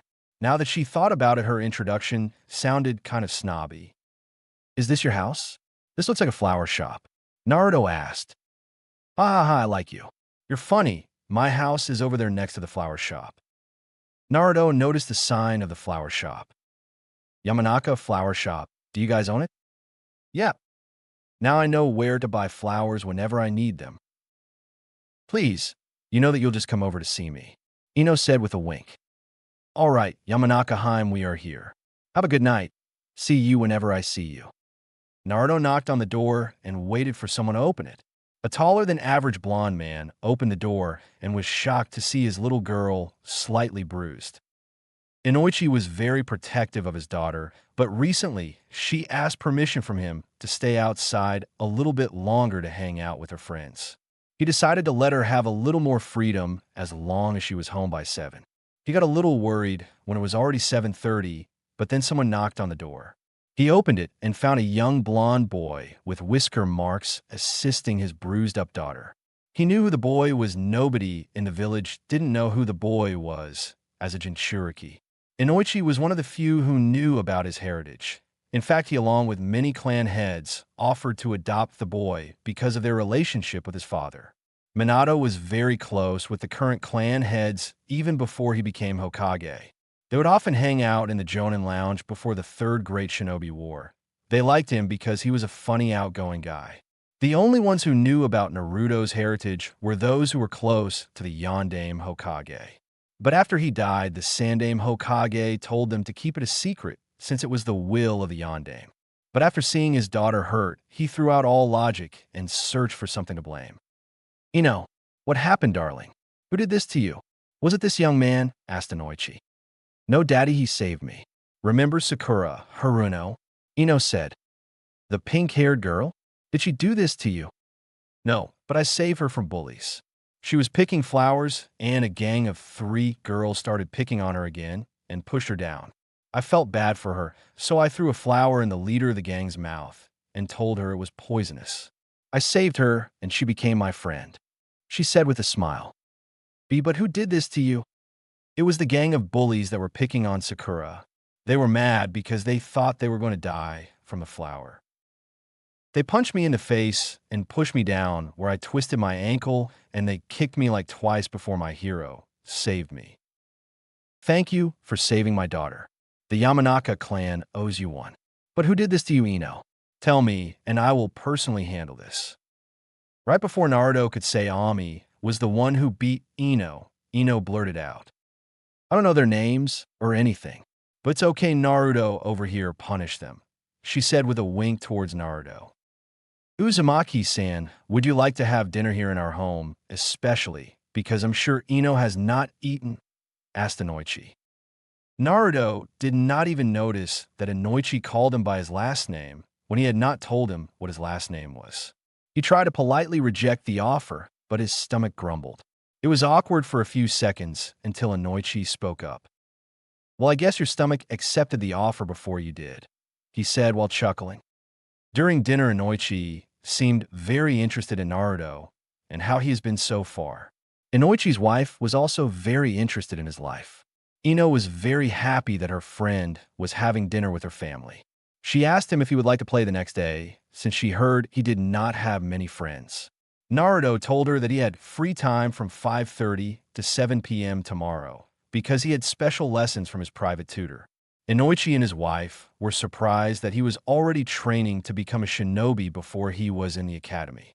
He explained that he had nothing else to do because nobody wanted to become his friend near his home, so he requested a private tutor/instructor to teach/help him with some stuff. He never told them his abilities other than he was already learning to become a shinobi, nor did he tell them who he was learning from. Inoichi decided that he would visit the Hokage the next day about why Naruto had no friends and why he was being trained at such a young age. Ino then realized why when he came to protect her, he whipped out a kunai. After dinner, Inoichi wanted to escort Naruto back to his home, but Naruto declined, stating he was fine by himself, and it was quite far from their home since he lived in the civilian district. The civilian district was an area of Konoha where 99% of the population there were civilians and the other 1% were retired ninja. Ninja did not like living in that area because it was so far from the training areas and so far from Hokage Tower. The Namikaze purposely bought a condo there because nobody expects something from a person living in the civilian district.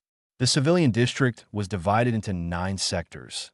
Naruto lived in the 9th sector, which was near the outskirts of Konoha. Every day, it would take Naruto an hour of running on the roofs to get to the training area 13, where he trained with Itachi. Naruto knew it was troublesome, but it was worth it since there was a ton of amenities in the condo he lived in. He said his goodbyes and left Ino's house. He was looking forward to playing with her friends since he hasn't had a friend in around 2 years.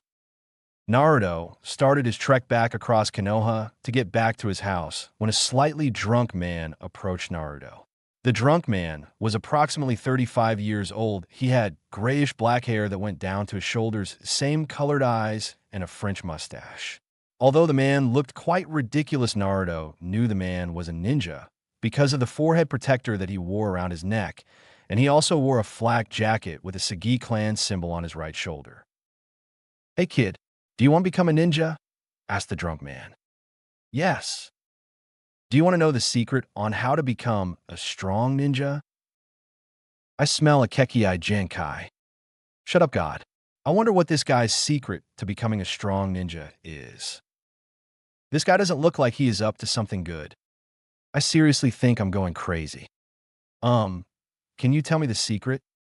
We have to go to a more isolated area. The only reason I'm telling you this secret is because you remind me of somebody that I used to know." "Okay, where's a more isolated area?" "Follow me." The man led Naruto around until he found a good area. It was in a not-so-good part of town. Naruto was scared, thinking the man would try to kill him or something. He was ready to unseal his Burrito, and he had his other hand near the kunai in his pocket. The man looked relieved that they were now alone. "Did you know that each human has a hidden seal that the village puts on each child to suppress their chakra?" the man said. "I don't remember seeing any seals on my body." Naruto elite. This seal normally will never be seen by the person, but when you display certain emotions, the seal will show itself. If you would want to become a great shinobi, the first step is to get rid of this seal. "Where is the seal located?" Naruto asked with disbelief. "This may seem awkward, but trust me, it is to remove the seal." The man was awkwardly caressing Naruto's upper body. "What are you doing?" Naruto did not like him touching him like that. "I'm trying to find the suppressing seal." "Kill him. Don't let him touch you like that. For once, I believe you should do something to stop that man. I have never heard of seal being placed on children."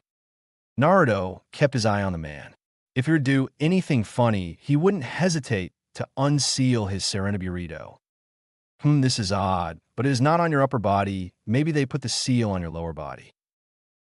The man started at Naruto's feet and slowly went up. Naruto felt really uncomfortable, then he felt a little smack on his, but while the man's other hand was moving towards his private area. Naruto realized there was no seal, and the man tricked him into letting him touch him. "Kill him." Right as the man's hand was only a few inches away from Naruto's private zone, Naruto unsealed his Burrito and chopped off the man's offending hand, while his other hand grabbed the kunai knife and kicked the man and shoving the kunai where he thought the man's heart was. Sadly, Naruto missed the man's heart, but was able to puncture a lung. Naruto, in shock, forgot to retrieve the kunai and left where he stabbed the man in the lung. "Cough, cough, you little fucker, cough. I was going to help you become a great ninja."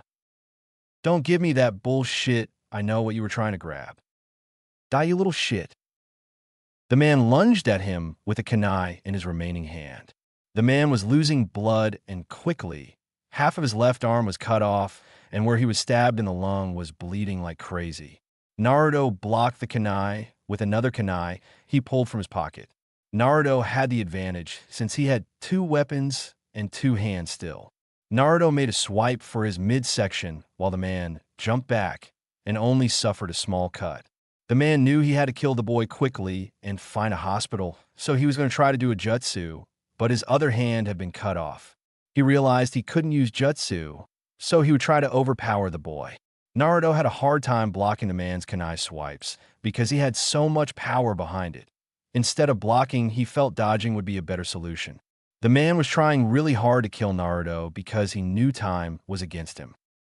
The man decided to change tactics as he grabbed 5 shuriken from his pouch and threw it at the young boy. Naruto thought he blocked all the shuriken until he felt something sharp and looked at his torso, which had 2 shuriken jammed into it. That was not possible. He threw 3 shuriken and he blocked them all. He saw another barrage of 3 shuriken coming towards him and he blocked them again, but he felt the pain again and there was another 2 shuriken embedded in his torso. That hit him. The guy threw 5 shuriken at him, but he was only able to see 3. He must have used those 3 to cover the 2 hidden shuriken. He smirked when he realized his mistake, but when he was preparing to block more shuriken, the man was no longer where he was standing earlier. He felt something behind him, so he turned around, but it was too late. As he turned around, a kunai plunged into his right shoulder. The man saw his chance. The boy was thinking of something, so right as he threw his last barrage of shuriken, he shunned shine behind the boy. But something was wrong. He saw 3 boys instead of 1 boy. He assumed the blood loss was getting to him. He refused to be killed by some child without taking the child with him. He decided to take a risk and to stab the middle boy. The boy was turning around, but it was too late. The kunai already plunged inside the boy. To his surprise, the boy was stabbed in the shoulder instead of the heart. All he could see before blacking out was the giant blade strapped on the boy's arm, swinging at his torso before blood was splattered all over the streets. Don't forget to seal away the body so we can find its secrets. Naruto obeyed the voice for the 2nd time in his entire life. He always carried transportation scrolls and put the man's carcass inside of it. It was a mess around him. His last swing almost cut the man in half, so there was blood all over where he body landed. After the adrenaline faded, he could feel the pain of the shuriken embedded in his torso along with the kunai that was stabbed really deep in his shoulder. He felt like he was going to fall unconscious at any moment. He saw someone that looked like one of the ANBU members he had seen earlier at the ANBU building and ran towards him, but didn't make it halfway before falling unconscious. "Hey kid, what happened? Are you okay?" was all Naruto heard before he fell into the darkness. Chapter 6. Remorse. Naruto awoke with a massive headache and was surprised to see 4 people staring at him. His vision was a little bit blurry, but as soon as he was able to hear the voices calling out to him, he knew who 2 of the 4 were. "Naruto, are you okay?" the man in the weasel mask asked. "Naruto, how many fingers am I holding up?" while showing him his whole hand. "5, Naruto said, but the bandages on his mouth made it difficult for the others to hear him. 5, Naruto yelled so they could hear him. "Oh man, he needs to be checked out. I'm only holding up 4 fingers and an opposable thumb." This comment got Inu smacked by the female Umbu, wearing a cat mask. "Don't mess with him, Inu-senpai. He is all confused now thanks to you." Naruto took a look at his body and found himself almost mummified. He had bandages from his waist to his mouth. Naruto was wondering why he had bandages on his mouth, since he was sure he did not sustain injuries there. Since Naruto did not want to have to yell to get them to understand him, he grabbed the pen and paper next to him and flipped over the paper and began to write on it. All of the ANBU were waiting for him to finish writing, and as soon as he did, they began to read it. "Why do I have bandages on my mouth?" The female ANBU with the cat mask scratched her head as she answered. "Sorry, Uzumaki-san, I got a little carried away during the bandaging." "PSH just carried away? I remember you rewrapping his face 10 times until you deemed his look cool enough," said the male wearing a cat-like mask. Naruto began furiously scribbling words again on the piece of paper. "Can I see what I look like? I want to see how cool I look." Upon reading this, all of the 4 ANBU, even the usually emotionless Weasel, burst out laughing. Naruto has had a very positive effect on Weasel. Before meeting Naruto, Weasel was similar to a robot because of how he was raised and the training of the ANBU. His fellow ANBU tried to get him to show emotion many times, but failed. But after meeting Naruto every day and spending time with him, Weasel began to open up a bit and showed emotion more frequently. They helped Naruto up and brought him to the mirror. "Whoa, I look pretty cool. If I could learn how to talk through the bandages, then I might decide to keep this look." Naruto started writing furiously on the piece of paper again. "Nico-san, how did you bandage me over my mouth? It looks pretty cool, and I might try to replicate it in the future." She then took off his bandages and rewrapped them slowly so Naruto could learn how to wrap it. Naruto was really grateful that those people were nice to him and not like the people outside. It suddenly got serious when the male ANBU with the cat-like mask asked a question. "Uzumaki-san, why did I find you with multiple shuriken and a kunai lodged in your shoulder and body?" Naruto was afraid. He did not know what to do. He didn't want to tell them that he killed the man and sealed away the body so he can examine it later. He decided he would lie to them and began writing on his paper. "I was attacked by some ninja man. He was wearing a flak jacket, so I assumed that he was at least a chunin, and he tried to kill me because I wouldn't let him touch this area. which was followed by an arrow pointing at a stick figure's private zone. If the AMBU weren't wearing masks, Naruto would have seen the anger on the four faces. He eventually found out they were very angry when he felt the killing intent of the four AMBU. Naruto was scared since he had never faced any type of killing intent before, and four AMBU were displaying a large amount of killing intent right in front of him. The AMBU realized that they were scaring the crap out of Naruto, so they stopped and apologized. "Sorry, Uzumaki-san, we were just repulsed that an adult would try to touch you there." Naruto started writing on the paper again, asking what time it was. It's around 5:15, the male ENBU with the cat-like mask said. Naruto quickly pulled down the bandage over his mouth so he could speak. "Oh man, I'm going to be late. Can I go? I told Ino that I would go play with her at 5:30. "Oh, Naruto has a girlfriend," Inu teased. "My Uzumaki-san, I never knew you were a ladies' man," teased Nico. "Bag the heir of the Yamanaka clan, nice," said the man with the cat-like mask. "Naruto, don't forget to use protection," Weasel said. As soon as Weasel said that, everyone except Naruto had a large anime sweat drop on their heads. Itachi was still new to the concept of making jokes. Kakashi tried really hard for him to understand how to make jokes and what jokes are appropriate for the time. If Naruto was maybe 7 years older, then the joke would have been appropriate and funny, but since the boy was only 7 years old, it made it really awkward. Itachi also only knew the perverted jokes because those were the only ones Kakashi told, especially since he always forgot Itachi was only 12 years old. Weasel Sensei, what is protection?" Kakashi quickly answered the question before Itachi could explain what protection was, since he accidentally told Itachi. "Naruto, I'm sure he meant for you to be safe when playing, you know." "Nice save," thought Nico and the man with the cat mask.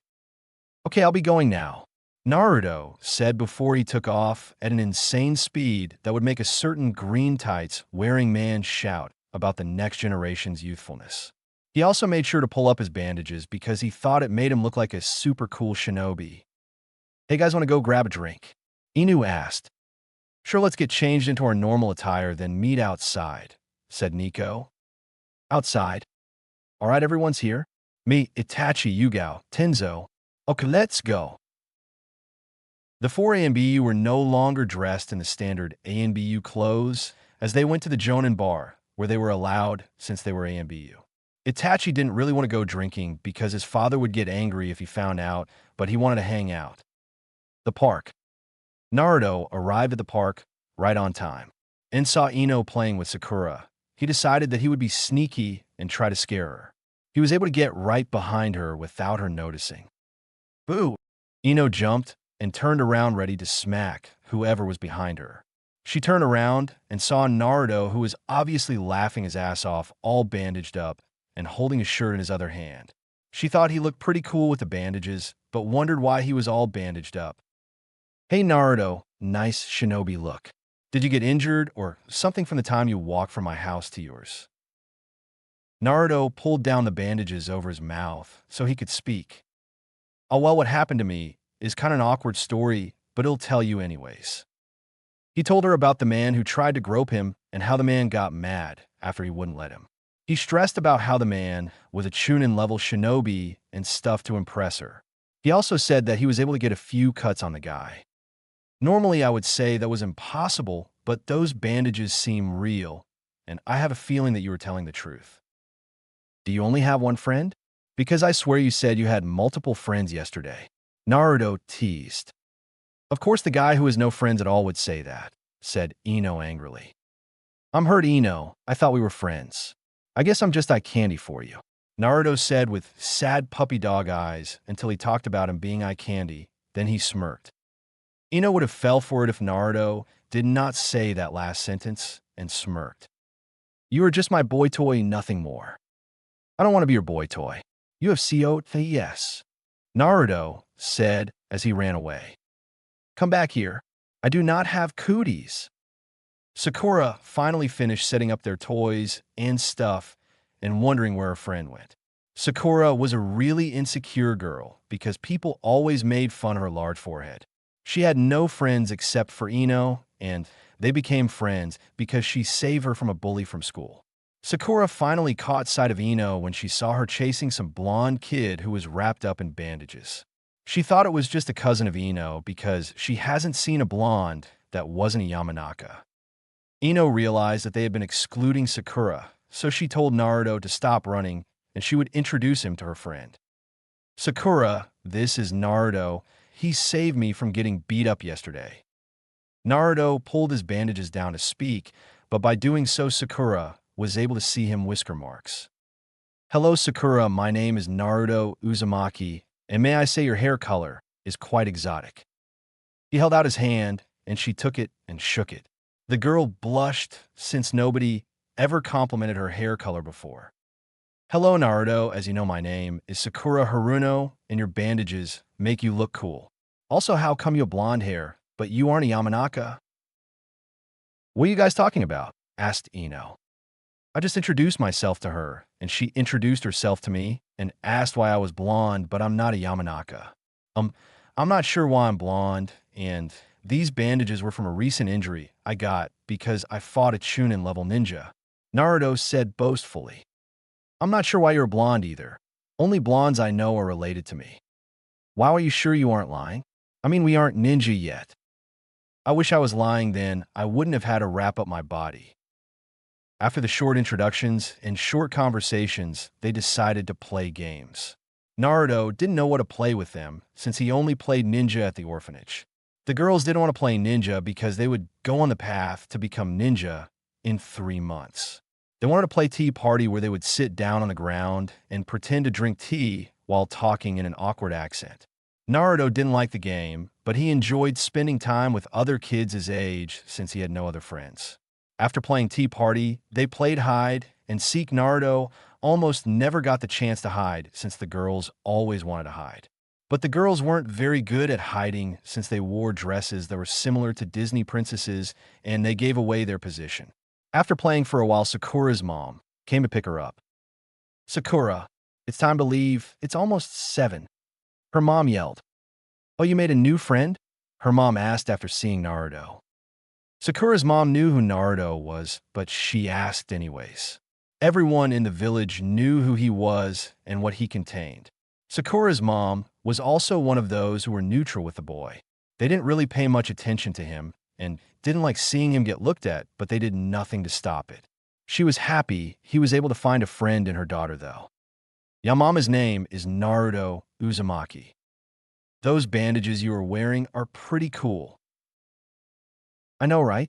I didn't even have injuries on my face, but Nico-chan put them on because she thought it would be cool. Neko? That's an odd name. Well, that's her ANBU code name. You know Yinbu?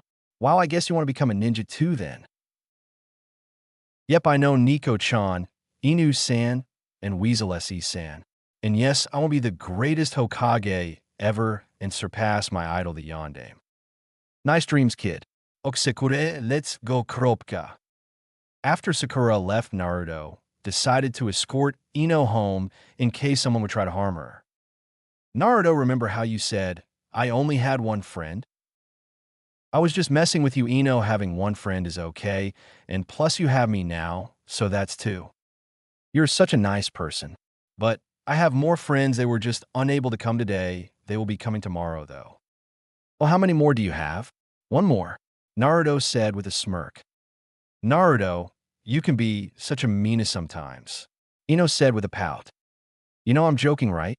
Naruto said as he tried to get her to stop pouting. Nope, you are meanin' Naruto.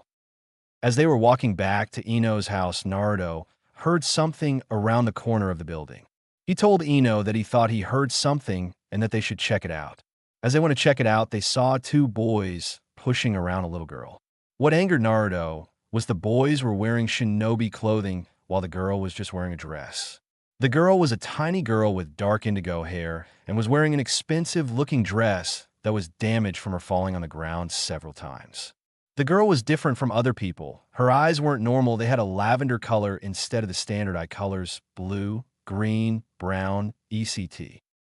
I bet you think you were better than us because you're a fucking Hyuga, said the chubbier of the 2 boys.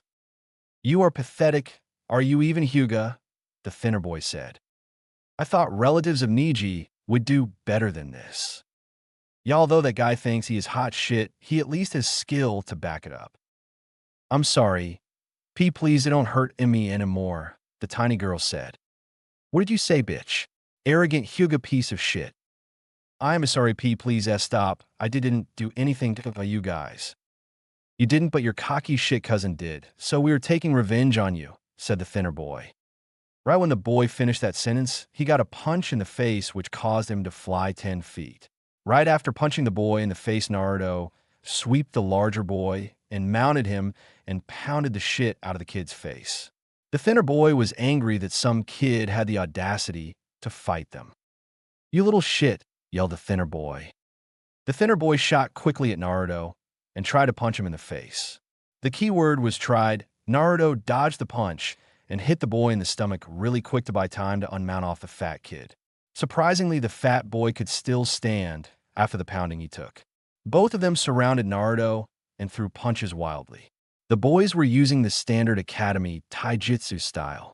Naruto saw them using the Academy Taijutsu style and smirked because he knew all the weaknesses of the style since his sensei taught him. He settled into his Muay Thai fighting stance and waited for them to attack him.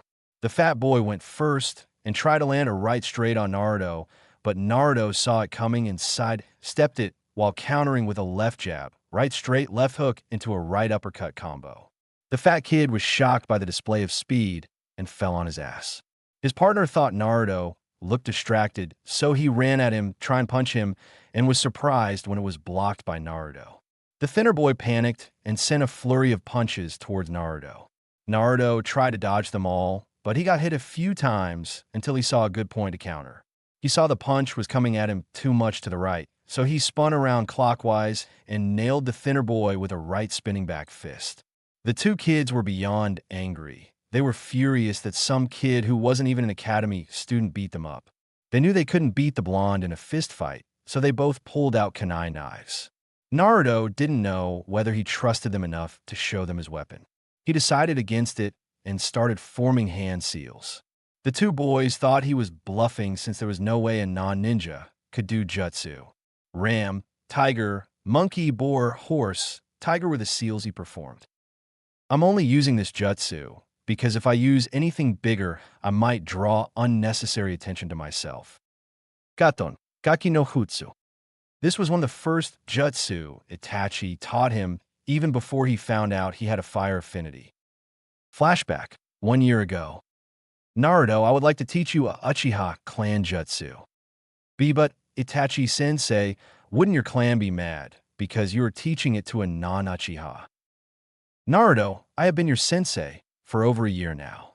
I never told you this, but I see you as a younger brother. I already have a younger brother, but he is nothing like you. I try to teach him a few stuff, but he hates learning basics and only wants to learn powerful or flashy techniques. You, on the other hand, will absorb anything I teach you. You are like the perfect student. It would be an honor to teach you this jutsu, even thought you are not an Uchiha, and you may not even have a fire affinity. Hopefully you will be able to use this jutsu. And don't worry, the Uchiha can't do anything to me. I am probably the strongest Uchiha in the Uchiha clan right now. While I have never had family before, the closest thing I had to family was 2 of my friends in the orphanage, and I wasn't allowed to visit them. All right, Naruto, to do fire jutsu, you need to channel chakra into your lungs and take a breath. The deeper the breath, the more fire will come out. Then you have to think of fire and the heat and exhale. If you do it right, then fire should come out. Before I teach you the actual jutsu, why don't you do the fire jutsu exercise? Perform the hand seals horse and tiger while taking a deep breath and after exhale. Naruto did as he was told and performed the hand seals and took a deep breath and exhaled. Itachi didn't expect much because it was the first time he was doing the exercise.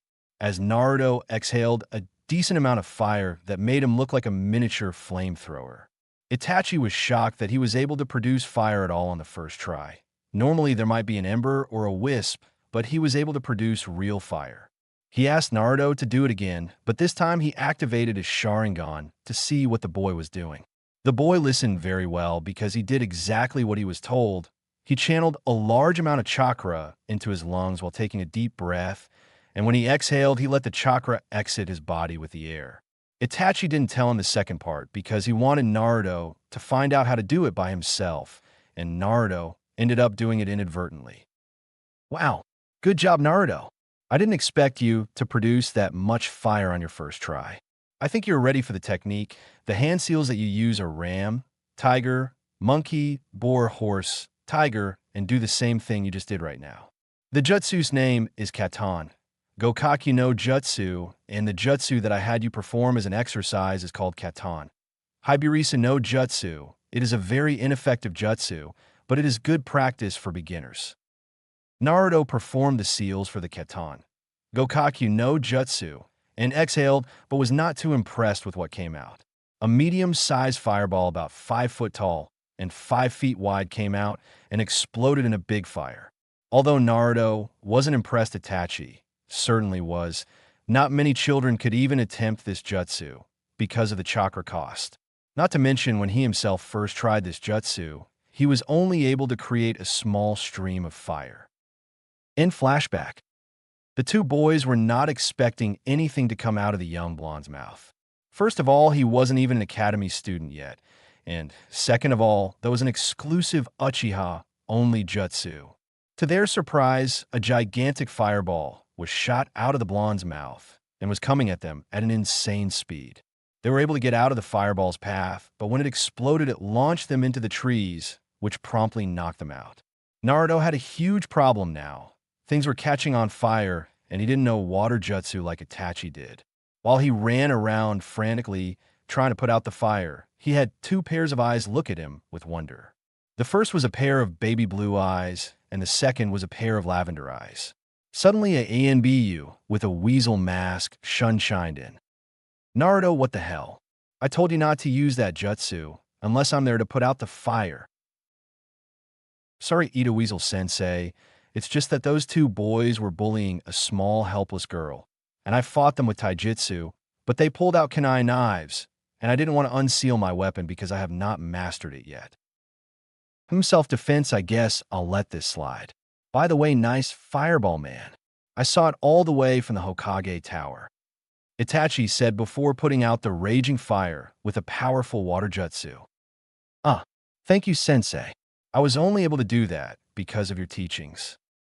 Itachi walked over to the two unconscious boys and performed a few hand seals before touching their heads.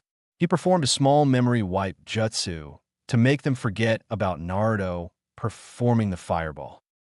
I see you are attracting the ladies, Naruto. Be careful, fangirls are one of the scariest things in the world, Itachi said before shining out. Naruto and Ino quickly ran over to the small girl who was still on the ground. Are you okay? They both said. TT, thank you. My name is Uzumaki Naruto, he said while holding his hand out. My name is Yamanaka Ino, and I am the heir of the Yamanaka clan, Ino said with her standard greeting. Hello, Naruto, and Ino, and my name I is Hinata Hyuga, and I am the current heir of the Hyuga clan, and took Naruto's assistance in getting up. Geez, I saved 2 princesses in 2 days. I'm a fucking beast, Naruto said while he got smacked over the head by Ino. Where do you live, Hyugaheim, so we can escort you to your home? You seem hurt, so I would feel bad if we just left you here, Naruto said while rubbing his head. I'll live in the Hyuga Sea compound. Yubaka. Of course, she lives in the Hyuga compound. All clan members live in their respective compounds. Sorry, Yamanaka-heim, you guys are the first clan members I have ever met. They helped up Hinata and started to escort her to her home. They became good friends, and Ino even invited Hinata to play with them the next day. But halfway to the Hyuga compound, a Hyuga male saw her and ran up to her. Hinata-sama, are you okay? What happened? Ako-san, I was walking around in the flower field, and some academy students started picking on me because I was a Hyuga and the cousin of Niji. Who were they? I'll kill them. They dare mess with the Hyuga clan? I don't think they want to mess with Hinata unless they want their ass kicked. Naruto said, making sure he left out using a jutsu made by the Uchiha. In Naruto Kekkei was amazing. He beat them in a 1 versus 2 T-Tai Jitsu match, and when they pulled out Fear Kekkei, he did an amazing MMPH.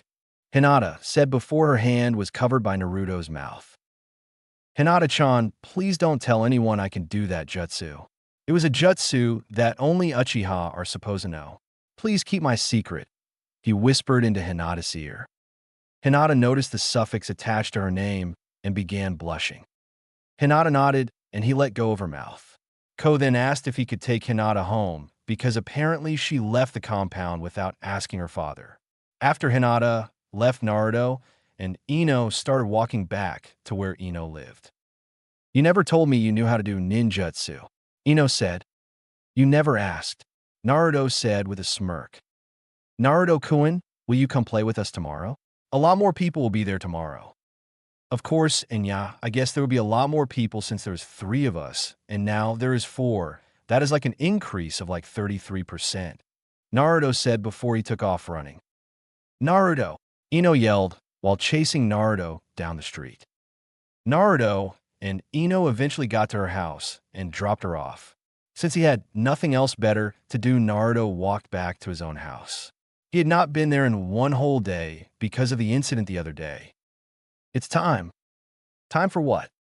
Did you already forget about the body? What body?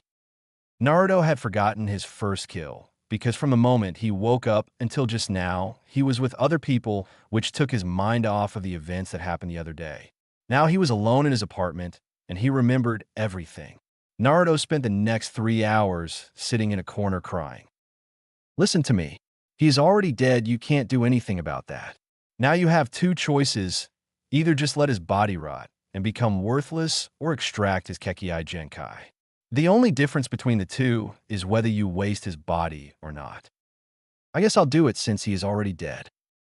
Naruto put the corpse of the man on the table, pulled out some medical instruments, and the voice in his head instructed him on how to extract the Kekkei Genkai. During the extraction, they found out the man's Kekkei Genkai allowed him to physically change his body. Meaning instead of using a genjutsu for a hinge, the body will transform into the person physically, making it impossible to tell if a person is using a hinge or not. Naruto didn't know why, but he actually enjoyed extracting the Kekkei Genkai from that man's body. He knew that this wouldn't be the only time he would do this. The problem with liking killing people and taking their Kekkei Genkai was that he lived in Konoha.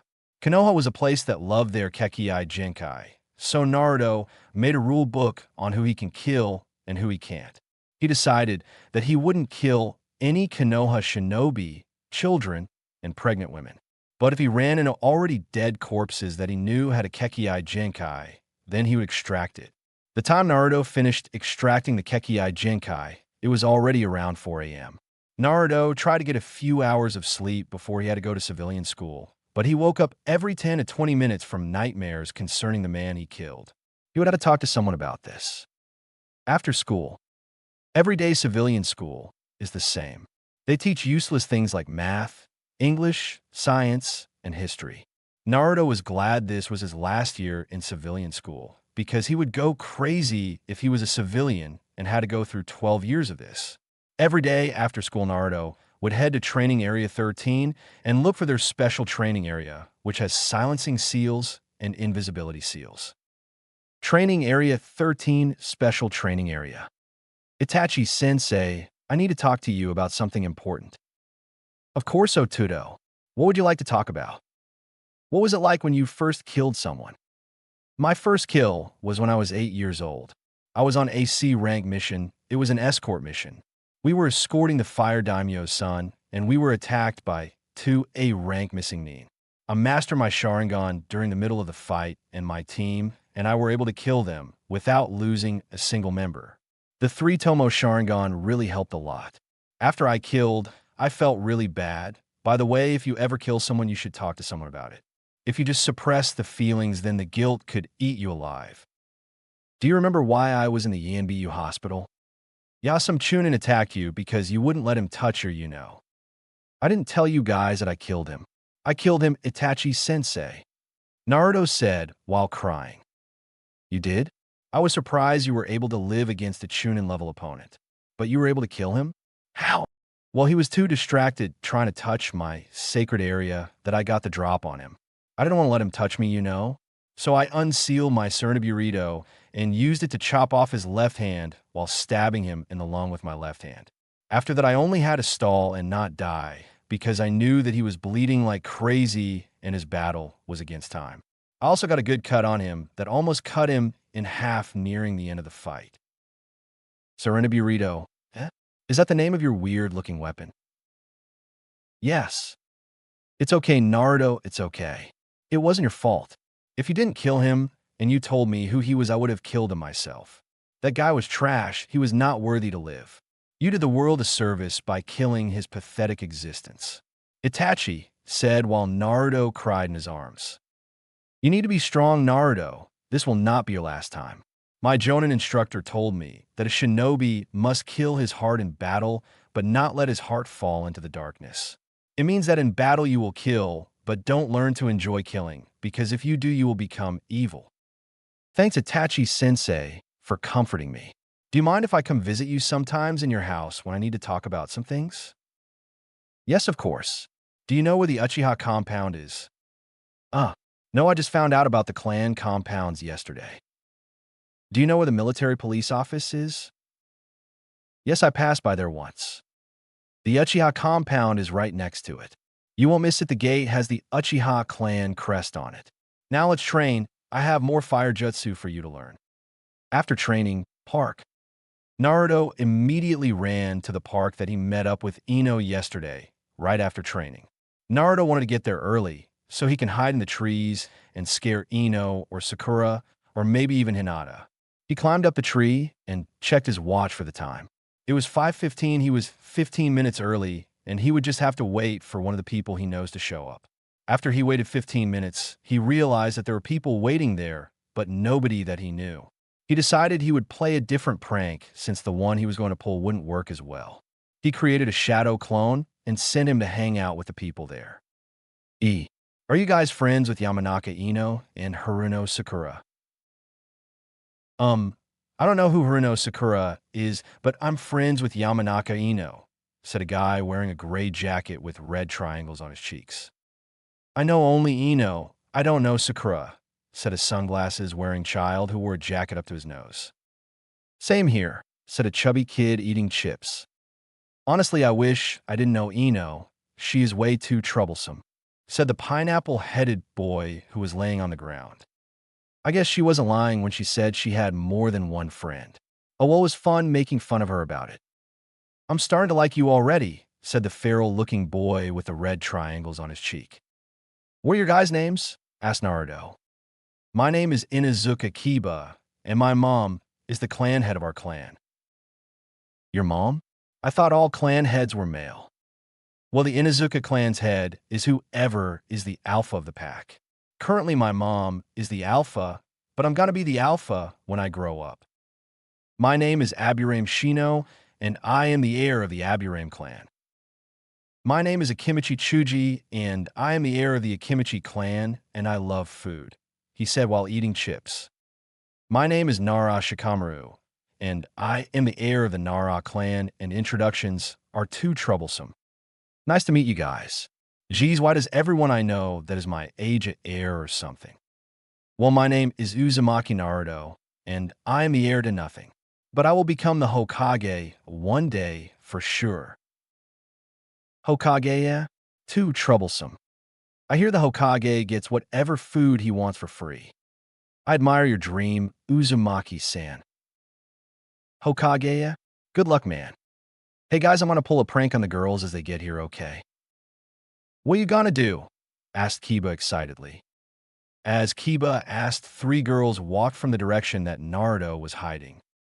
Hey, you know who are those two? Said everyone there except Naruto. Guys, it's me, Naruto. I used a hinge. Oh, this will be good, said Kiba. Oh, nice prank, Uzumaki-san. But you know that lavender-eyed girl looks like a Hyuga. She might be able to see through your hinge with there be a Kugan, said Shino. After 10 minutes, the girls finally came. Naruto had his hinged shadow clones pretend to talk with some of the other guys. "Hey guys," Ino yelled. "Ino, but you are right here," said Naruto. "Yasakura and Hinata are here too. What's going on?" The three girls stood right in front of the hinged clones, staring their respective selves down. "Kiba, can you smell the difference between us?" Kiba thought Naruto would be screwed since there was no way he could copy a person's scent. He was surprised when they smelled exactly the same. "You guys smell the same." "Byakugan," the small girl in the expensive dress yelled. She looked at the three copies and realized they all have the same chakra coils. The chakra coils were also very well developed. If she based their rank on the size of their chakra coils, then she would guess the person would be a high chunin. That is until she saw a similar chakra coil in the trees and on Naruto. How is that possible? Even if you use a clone jutsu, then they wouldn't have chakra coils. Let's try to touch them. Hinata reached out and touched the hinged clone's face and found that they were real. "I don't understand how 5 of you have the same chakra coils." "5? Hinata, there is only 3 of them," said Ino. "No, there are 5 with exactly the same chakra coils. Naruto, these 3, and some guy in the trees." "Shit, she saw me in the trees. I'll hinge before going out." Naruto hinged into a brown-haired boy with black eyes wearing a green t-shirt and brown cargo shorts. "Hey guys, my name is Ikamuzu Oturin," said Oturin, who was scratching the back of his head. Upon hearing the name, Shikamaru face-palmed and hoped nobody else understood the name. Luckily, nobody understood that the name was. They had never seen him before, so they wondered how he found out they were playing there. "Who invited you here? It seems like none of us know you," said Ino. "While I was walking around, and I saw a bunch of kids my age hanging out, so I thought I would hide for a bit before I got enough courage to introduce myself." They all introduced themselves to Oturin, except Shikamaru, who just face-bombed. "Naruto is a stupid genius," thought Shikamaru. "Why do you share the same chakra coils as Naruto and these 3 girls who look like us?" asked Hinata. "I don't know, maybe we are similar strength?" Oturin said since he had limited knowledge on chakra coils, at least on their appearance. "No 2 individuals have the same chakra coils," Hinata said while she went into her Juken stance. "What's going on?" said everyone. "These guys must be H-hinged as us. They might be like the ones who tried to kidnap me 4 years ago. Everyone according to their C chakra coils, this P person could be a CH Chunin level shinobi," said Hinata. "A Chunin level shinobi," said everyone. "Igriegajis.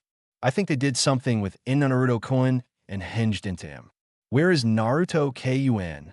Hinata yelled while charging at the 3 hinged clones and performing quick strikes that caused them to go poof. "What just happened?" everyone said while Naruto grunted, feeling what the clones felt. "A C Chunin level shinobi is using solid C clones to fight us. According to my Byakugan, there is only 2 left, Naruto and Oturin." Shikamaru face-bombed again, but he did it too hard and fell over. "Ow, troublesome. Everyone help me capture imposter Naruto and Oturin. We need to find out if Naruto-kun is okay," said Hinata. "Is it possible Hyuga-san has a crush on Naruto?" said Oturin. Hinata started blushing profusely. She tried to deny it, but was stuttering like a madman. Everyone started to laugh because of Hinata's reaction. So,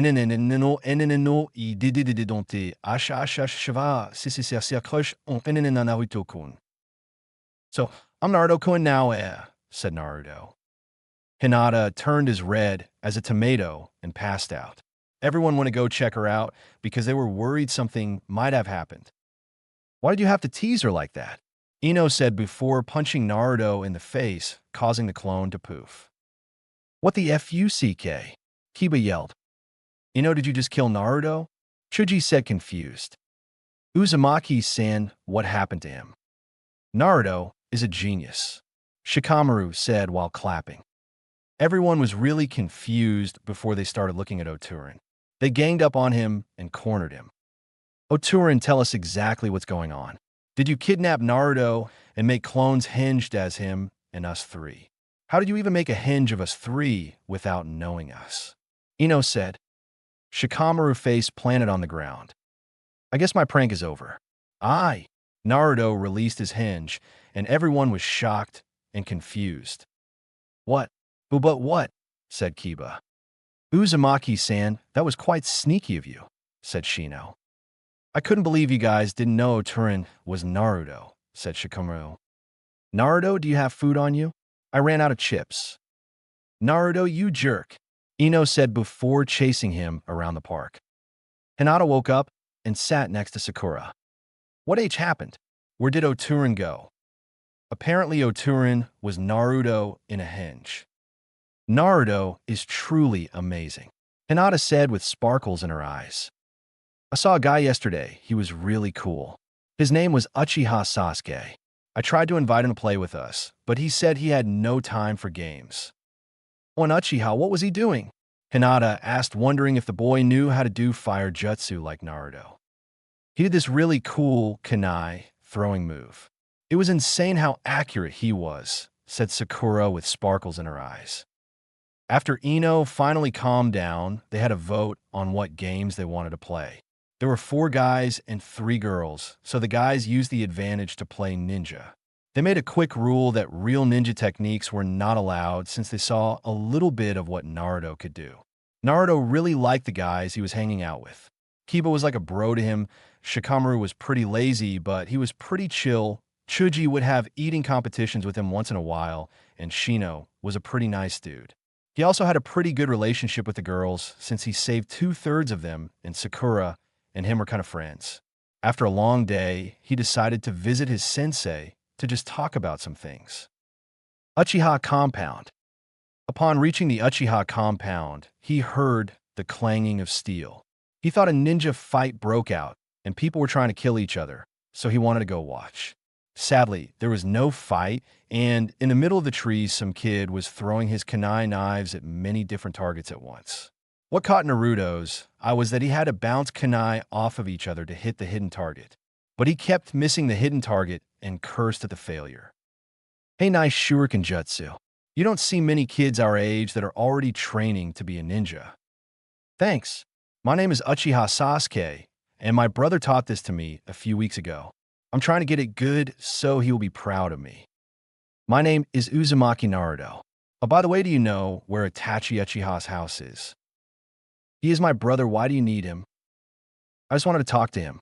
He told me if I never needed to talk to someone I could come here, but I forgot where he said his house was.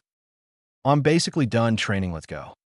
Sasuke and Naruto walked around the Uchiha compound until they got to the clan head's house.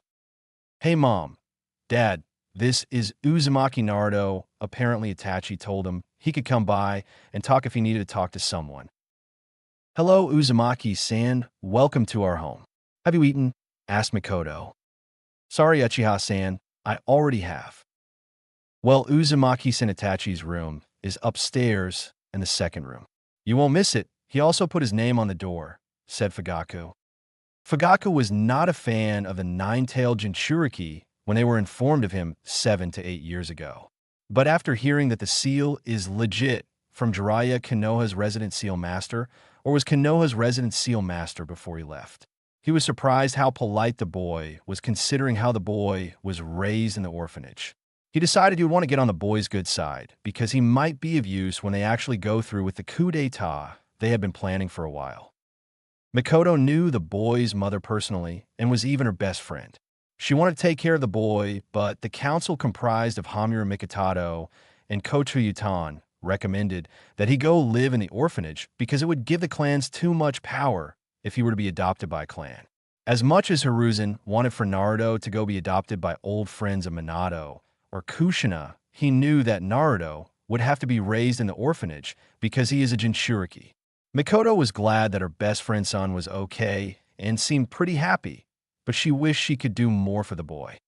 Upstairs, Itachi's room. What brings you to my house, Naruto? Said Itachi. I want to talk a bit and ask a few questions. Well, remember my friends from the orphanage? Yeah, what about them? Well, I met Ami again after 2 years, but she's a completely different person, and she was even bullying some girl. Didn't you tell me she would always get bullied? Yeah, she did, but when I left, she changed, I guess. I told her we weren't friends anymore, and she went apeshit crazy and started crying and stuff, and saying I was the most important person to her and stuff. Sounds like she wants the D. What? I think she likes you, Naruto. Of course she likes me, she was like my best friend. Um, I'm pretty sure she likes you more than a friend. What is more than AO? What should I do? Well, do you like her? Not really, she's been a bitch and stuff. We aren't even friends right now. Would you forgive her if she asked for it? Of course, but only if she truly changed. Well, there you go. I have another problem. What is it? Well, when I asked this Hyuga Air girl if she had a crush on me, she fainted. Oh man. What? It sounds like you might have the fangirl syndrome. What's that? Well, when I graduated the academy early and became a chunin early, I noticed that a lot of girls were following me and asking me on dates. So you had a lot of friends then? Nope. They just wanted to get inside my pants. What would they want inside your O? Wait, is Hinata and Ami a fangirl? I'm not sure, but you will know if they are. Well, thanks, it's getting late, so I'm going to head home. See why in Naruto. Remember training area 13, 2 p.m. Before he left Itachi's house, he wondered why Itachi's dad was being so unusually nice to him considering how Itachi described his own father. He also got to know Sasuke a little and invited him to play with the other kids, but Sasuke declined, saying that he couldn't because he was starting to receive training from his father. Naruto went home and prepared a quick meal since he hadn't eaten. Naruto prepared multiple sticks of yakitori, which he learned how to make from Itachi. He brushed his teeth and went to bed. That night, thanks to talking to Itachi about his problems, he slept comfortably. Day before first day of academy. Otudo, this is the last time I will be training you. You're going to the academy tomorrow, and I will be going on a SS rank mission. After that, I will be on missions for a while. Itachi-sensei, thank you for everything. By the way, congratulations on your promotion to ANBU captain. I hope we could still hang out, and you could teach me a few things once in a while. Of course, Otudo, I hear my brother will be in your class. Try to be nice to him. He might sound kind of stuck up, but that is because of how our father tried to raise us. I will Itachi-sensei than you for everything again. While they were saying their goodbyes at Yenbu, wearing a dog mask with gravity, defying silver hair, shined in.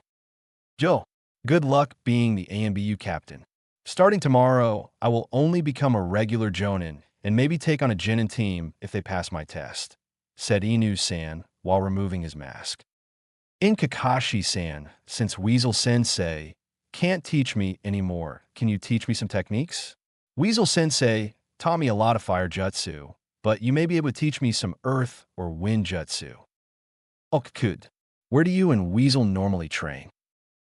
We normally train in the old ANBU training field in Training Area 13 at 2 p.m., but since Academy ends at 3 o'clock, I'll meet you there at 3:30. Okay, I'll meet you there 3:30 tomorrow. Naruto, before you leave me, Kakashi-senpai, Nico-san, and Tenzo-san would like to take you clothes shopping. Nico insisted she come because she would make you look like the coolest academy student ever. As he finished that sentence, Nico and Tenzo shined in. Hope we're not late, said Nico. The four adults took Naruto to the ANBU clothing shop because Naruto explained that the other civilian clothing stores wouldn't let him buy from their stores or charge him hella. In the shop, Nico went crazy and ran around the shop grabbing everything and shoving Naruto in the dressing room to have him try different combinations.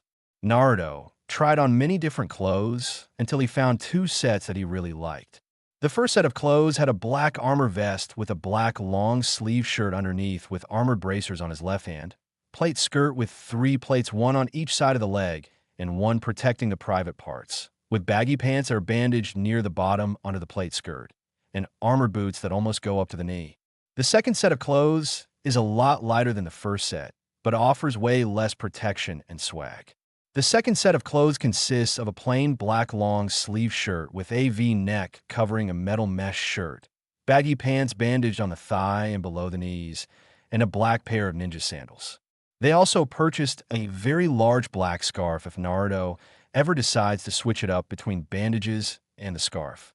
Kakashi also offered Naruto one of his traditional masks, but in black, and he accepted. Naruto was so excited to go to the academy the next day and show his friends his new clothes. The next day, first day at the academy.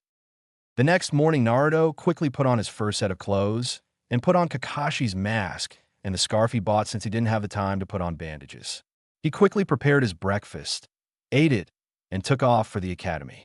While running to school, he ran into his friends Kiba and Shino. Kiba and Naruto got really close over the 3 months. It wasn't surprising considering how similar their personalities are. Shino was kind of hard to get close to since he is Shino. "Hey Naruto, nice clothes, man. You already look like a real ninja," said Kiba. "I agree, Naruto-san, your clothes are very similar to what ninjas wear," said Shino. "You know, I hate those honorifics. Oh, well, you always forget, so I guess I'll learn to deal with it." Halfway to the academy in Naruto, Kiba and Shino end up running into Chuji and Shikamaru. "Naruto, nice clothes, I will buy some new ones, but it's too troublesome to go shopping. I would go shopping for clothes, but I spend it all on chips." "Where do you get all your chips from? It seems like it never runs out," asked Naruto. "Why you just read my mind? I was gonna ask the same question," said Kiba. Chuji opened his backpack, revealing the secret to his never-ending chips. Apparently, he doesn't bring anything in his backpack except bags of chips and his lunch. Upon seeing this, the group erupted with laughter.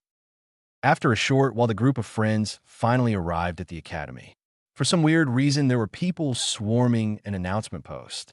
As they got closer to the post, they realized that the post told each student which room and teacher they had. Naruto Uzumaki Room 101 Instructor, Irika Yumino. Naruto read. "Who did you guys get?" asked Naruto. "Some dude named Irika," said everyone. "Sweet, we are in the same class," said Kiba. Naruto and his friends got to the classroom 20 minutes early and were one of the few people in class at the time. Naruto decided to sit next to Kiba, who was sitting with Shino in the back of the room.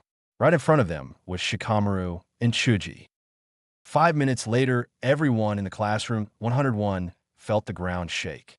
A few of the kids even got under the desk since they thought there was an earthquake. When the door opened, it explained everything. A annoyed-looking Sasuke Uchiha walked in the door, while a million girls were in the halls and were fighting to get into class to sit next to their Sasuke-kun. "Sasuke, I see on the first day you're already hogging all the bitches," said Naruto. "Fuck you, Naruto," Sasuke said sarcastically. Naruto and Sasuke have become slight friends over the last 3 months.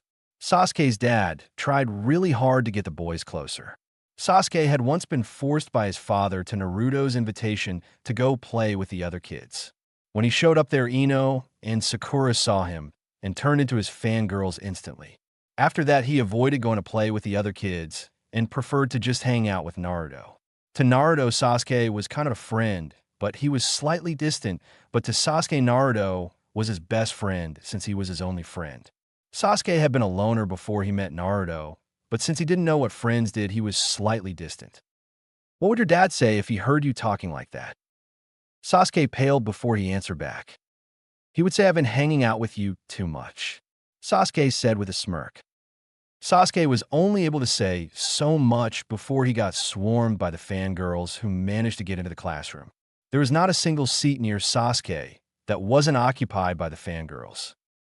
Didn't Itachi tell me to watch out for those kind of girls? Naruto thought. "Hey, bitches, why don't you give him space to breath before he dies?" "Hey, we are not bitches," they all said. Sasuke was able to get a little space between him and the girls while they turned to yell at Naruto. To say his thanks, he mouthed a thank you that Naruto saw. After a few more minutes, all the students in the classroom arrived. Ino, Sakura, and Hinata came later than the other students, so their preferred seat choices were already taken. The three ended up sitting in front of Shikamaru and Chuji. They noticed Naruto's new clothing, so they left their stuff at their seats and went to talk. "Hey Naruto, nice clothes. I didn't know you had any sense of fashion. You actually look good and tasty," Ino said flirtatiously and licked her lips. Yeah, Naruto, you look pretty cool. But Sasuke is cooler because he doesn't need clothes to look good. And in Naruto, I think you L look very HH handsome with those new clothes. Hinata said while turning red as a tomato. Thanks. You look quite tasty too, Ino. And you look pretty like always, Hinata. While I did get help shopping, Nico-chan was obsessed with making me look good. Hinata blushed even more when Naruto said she was pretty. She got slightly irked when Naruto said Ino was tasty and when she heard the name Nico-chan. Luckily, Ino asked the question she wanted to ask. Who is this Nico-chan? Does Naruto-kun have a girlfriend? Asked Ino playfully. Why Naruto-kun who is in Nico-chan? Asked Hinata with a hint of anger.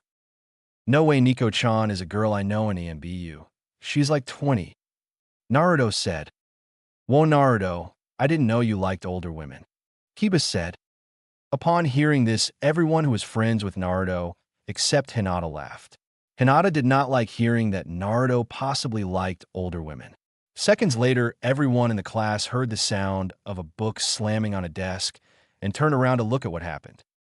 The person who slammed the book was a man in his 20s with brown hair tied in a ponytail who was wearing the Konoha flak jacket and had a scar on the middle of his nose. Hello, students. I am your homeroom teacher, Irika Yumino. Oh, the Naruto kid is in my class. Well, I don't really hate him, but I don't particularly like him either. I'll find out how I feel about him after I get to know him. Irika then went on to talk about himself and what he likes and dislikes, but most of the students weren't even listening. After he took the students outside and asked if any of the students could perform the Bunshin no Jutsu, a lot of the kids who wanted to show off pulled attention to themselves and did it. Naruto didn't want to do it then because he couldn't do the Bunshin no Jutsu because of his large chakra. He could do shadow clones, no problem, but normal clones were a struggle for him. Hey Naruto, didn't you do the Bunshin no Jutsu like 3 months ago to pull a prank on us? Asked Ino. Naruto, you know how to do the Bunshin no Jutsu? Asked Irika. Thanks a lot, Ino. Well, I kinda can and can't at the same time. What does that mean? I can make a clone, but not the way you guys do it. If it's a clone, then it would be good enough. Do it. Naruto looked like he was just standing there doing nothing, then suddenly smoke erupted, and there was a shadow clone standing there. Good job, Naruto, a Bunshin, without hand seals. Irika then walked up to the clone and punched it to dispel it, but wondered why the clone felt solid when he punched it. Did it just feel solid? There is no way. I must have been hallucinating. After asking if any more people could perform the Bunshin no Jutsu, and nobody volunteered, they had lunch, then he took the students to the obstacle course. Each student ran the obstacle course individually in another room, so the cheers of other students wouldn't distract them. After everyone did the course, Irika said the top 3 times. Uzumaki Naruto, 10 minutes, 15 seconds. Kiba Inuzuka, 11 minutes, 3 seconds. Sasuke Uchiha, 11 minutes, 35 seconds. That is all for today. CYA tomorrow. Irika dismissed them since it was almost 3 o'clock. Naruto want to go hang out or something? Kiba asked. Sorry, I have to go to a training session like every day after school. Damn, I should get training too. Alright, say tomorrow, bro. Later, dude. Kiba ran off to hang out with Shino, Chuji, and Shikamaru before he would go home and ask his mom to help him train. Naruto turned around and was going to head towards the ex-ANBU training grounds. That was until he saw Ami standing behind him. Naruto, hey Ami, he said while walking past her. Naruto, I'm sorry. I'm sorry for everything. It was my fault that I became like that, and I blamed you. I already apologized to Ino, and I've been trying to become her friend. Ami started crying while talking. It's okay, Ami, don't cry. Naruto, will you please forgive me? I don't know what happened to me to make me like that. Please, Naruto. Naruto put his left hand on her cheek and put his hand under her chin and brought her eyes to his and looked straight into her eyes. After looking into his eyes, Ami's knees buckled and she was kneeling on the ground for a second. Naruto helped her get up and looked her in the eyes again. I forgive you, Ami. I looked into your eyes to see if you were telling the truth. Thank you so much, Naruto. You have no idea how much I've missed you. When you disappeared from the orphanage, I thought you were ignoring me for the first 2 days. When Kenji told me you were nowhere to be found anywhere, I started to cry. I thought something bad happened to you, or you got adopted and forgot about me. Kenji is my friend too, but he is nothing compared to you. You were my best friend and protector, Naruto. You were the most important thing there in the orphanage for me. Nothing else mattered as long as I was with you. After I saw you that day you saved Ino, I stopped hanging out with those girls. For the whole 3 months, I waited where you yelled at me every day, hoping you would pass by, and I could talk to you. She wiped away her tears. While she wasn't talking, Naruto pulled her in and hugged her tight. Then when it was the first day of the academy, I was so nervous about how you would react when you saw me. I'm glad it ended up like this. I don't care if I had to wait 3 months. Thank you, Naruto, for taking me in again. Since we haven't seen each other as friends in years, why don't I take you out to eat dinner later? Is that a date? Now that is the Ami I know. Where do you want to meet? How about in front of the academy? Okay, see you there at 7. Well, I gotta go, or I'll be late for my training. See why in Naruto. Naruto sped off in the direction of training area 13. What have you done to me, Naruto? A simple look in my eyes, or a simple smile, and lose control. I don't mind as long as you will be with me. I can't imagine what it would be like without you.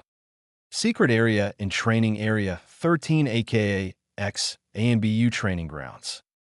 I actually plan on coming 30 minutes to an hour late, but a little birdie told me you had a date after this. What? Who told you? I said a little birdie did. I thought of all people you would go with the Yamanaka princess or maybe the Hyuga princess.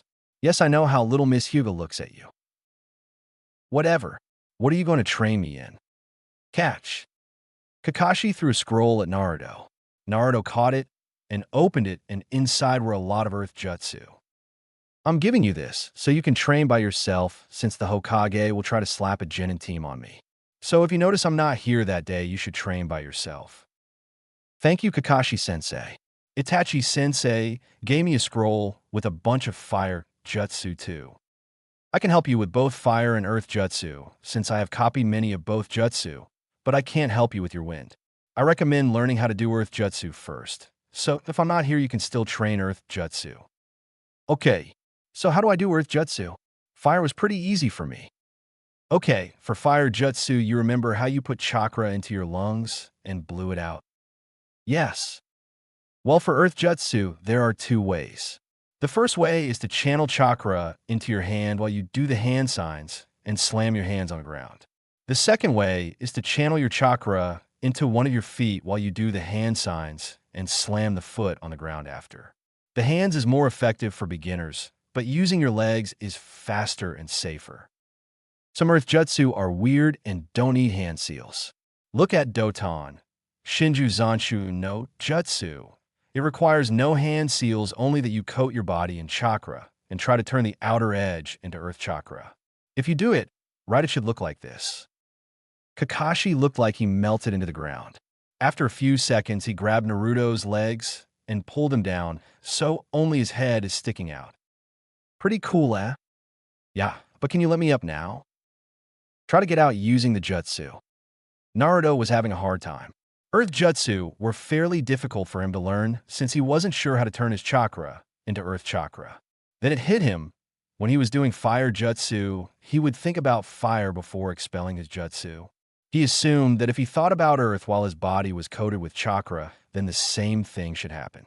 It worked, and Naruto grabbed Kakashi's ankle and pulled him under. Wow, Naruto, you got it already? It's only been 1 hour. I heard this technique usually takes 2 to 3 hours, even for those with earth affinities. Good job. As he said, good job, the Kakashi underground exploded into smoke. Well, keep practicing that jutsu. But instead of just going up to someone and pulling their ankle, try to use this jutsu to move around the earth and appear at another location. Okowo. Naruto tried to move around under the earth. He could move horizontally without too much difficulty, but he didn't know how to move upwards. Kakashi-sensei, I understand how to move horizontally, but how do I move vertically? I'm sure you can figure it out yourself.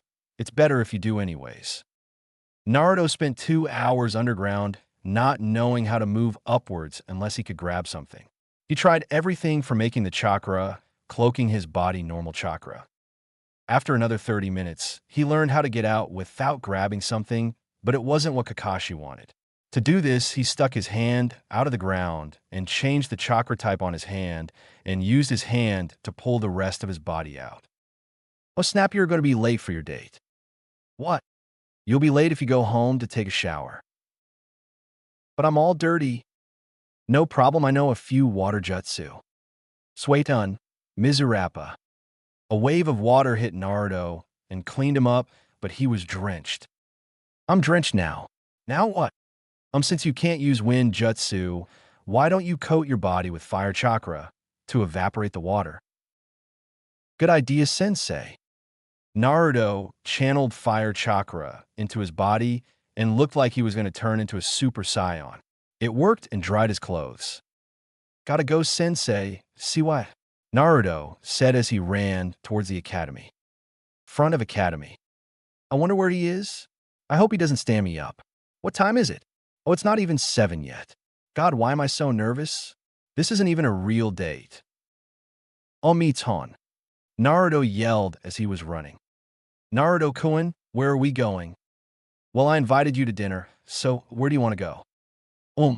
I don't really eat out ever. Oh, do you like ramen? I've never tasted it. Okay, let's go to Ichiraku's. Follow me. As they walked to Ichiraku's, they mainly talked about her life in the orphanage after she left. Apparently, the treatment she received before she met Naruto was nothing compared to her treatment after he disappeared. Before she met Naruto, they hated her because she was new and easy to pick on. After he left, they picked on her because they were jealous of her relationship with Naruto and because Naruto wasn't there anymore to stop them. Naruto's fist clenched when he heard about what the girls did to her. After a short, while they finally ended up at Ichiraku's ramen. Hey, old man, I am. Hey, cutie. What's your name? Because I definitely would like to see more of you. I am said, while licking her lips. I am. It's me. Naruto. Naruto said, while taking his scarf off. Oh, Gami. I'm so sorry, Naruto. If you never come back, I'll understand, said the extremely embarrassed I am. Ami was snickering the whole time this was happening. What if I come back because of this? Said Naruto in a playful voice. What would you like to order? I am decided it would be best if she ignored his last sentence. I would like to have 5 miso ramens. I would like 1 miso ramen. I'm so sorry about that again, Naruto. Oh my, what happened to me? It must have been his clothes. How can I even think of Naruto that way? He's like a little brother to me. Well, that was embarrassing. Tucci said to Iam. Shut up, Dad. Iam yelled. Naruto, who was outside, heard their conversation and laughed. Surprisingly, Naruto was able to wolf down his 5 bowls of ramen before Ami was able to finish her bowl. Hey, Ami, how do you like the ramen? It's the best thing I've tasted so far. After Ami finished her food, Naruto offered to escort her to wherever she is going. Ami, where do you live now? I still live in the orphanage. Do they check if you come back or not? No. Honestly, one time I stayed at an old friend's house, and they never even knew. I remember when I lived in the orphanage, you basically live with like 20 people in one room, and you have a shitty bed. Is it still the same as it was when I left? Yeah, it's the same. I think they kick you out of the orphanage if you're over 12 years old. I haven't seen a person there that is over 12 years old and was allowed to stay there. Well, if everything goes well, we will be Jinin at 12, and I know for a fact that Jinin are allowed to have an apartment, especially the orphans. Also, your rent is deducted from your pay, so and if you haven't had missions, they will let you stay in your apartment till you make money. That's pretty nice. Who came up with that idea? The Yondaime. He's a pretty cool guy, I guess. You kind of look like him. You're the second person to say that. Naruto escorted Ami back to the orphanage and went back to his house and went to sleep. 3 months later, Sunday. Naruto woke up at 10 a.m. He loved sleeping in during the weekends. It has been 3 months since the beginning of the academy. He was so excited for the first few weeks, thinking he would actually learn stuff. The only fun Naruto would ever have in that class was when he was pranking someone or when they do taijutsu sparring. The history lessons were really boring since he had already read all those stuff while doing research on the Yondaime and the Kyuubi. Irika Sensei was an okay guy who had a weird face every time he looked at Naruto. It actually made him laugh on several occasions, but he wondered why he made that face. Naruto was not striving to become the Rookie of the Year or anything. He just wanted to get through this stupid shit academy. Little did Naruto know that if he showed off his abilities, he would have been able to graduate early, but since he had many secrets to hide, he didn't show off. Naruto got in the shower and took a long soak in his bathtub.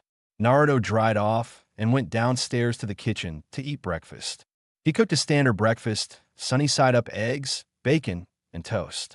Halfway through eating, someone was knocking on the door. He looked through the peephole and saw Itachi was standing there without his mask. Naruto opened the door and greeted his sensei. "Oh heyu, Itachi-sensei. Would you like to come in?" Itachi nodded. "Sorry, I wasn't expecting company, so I didn't get a clean up. So, what's up?"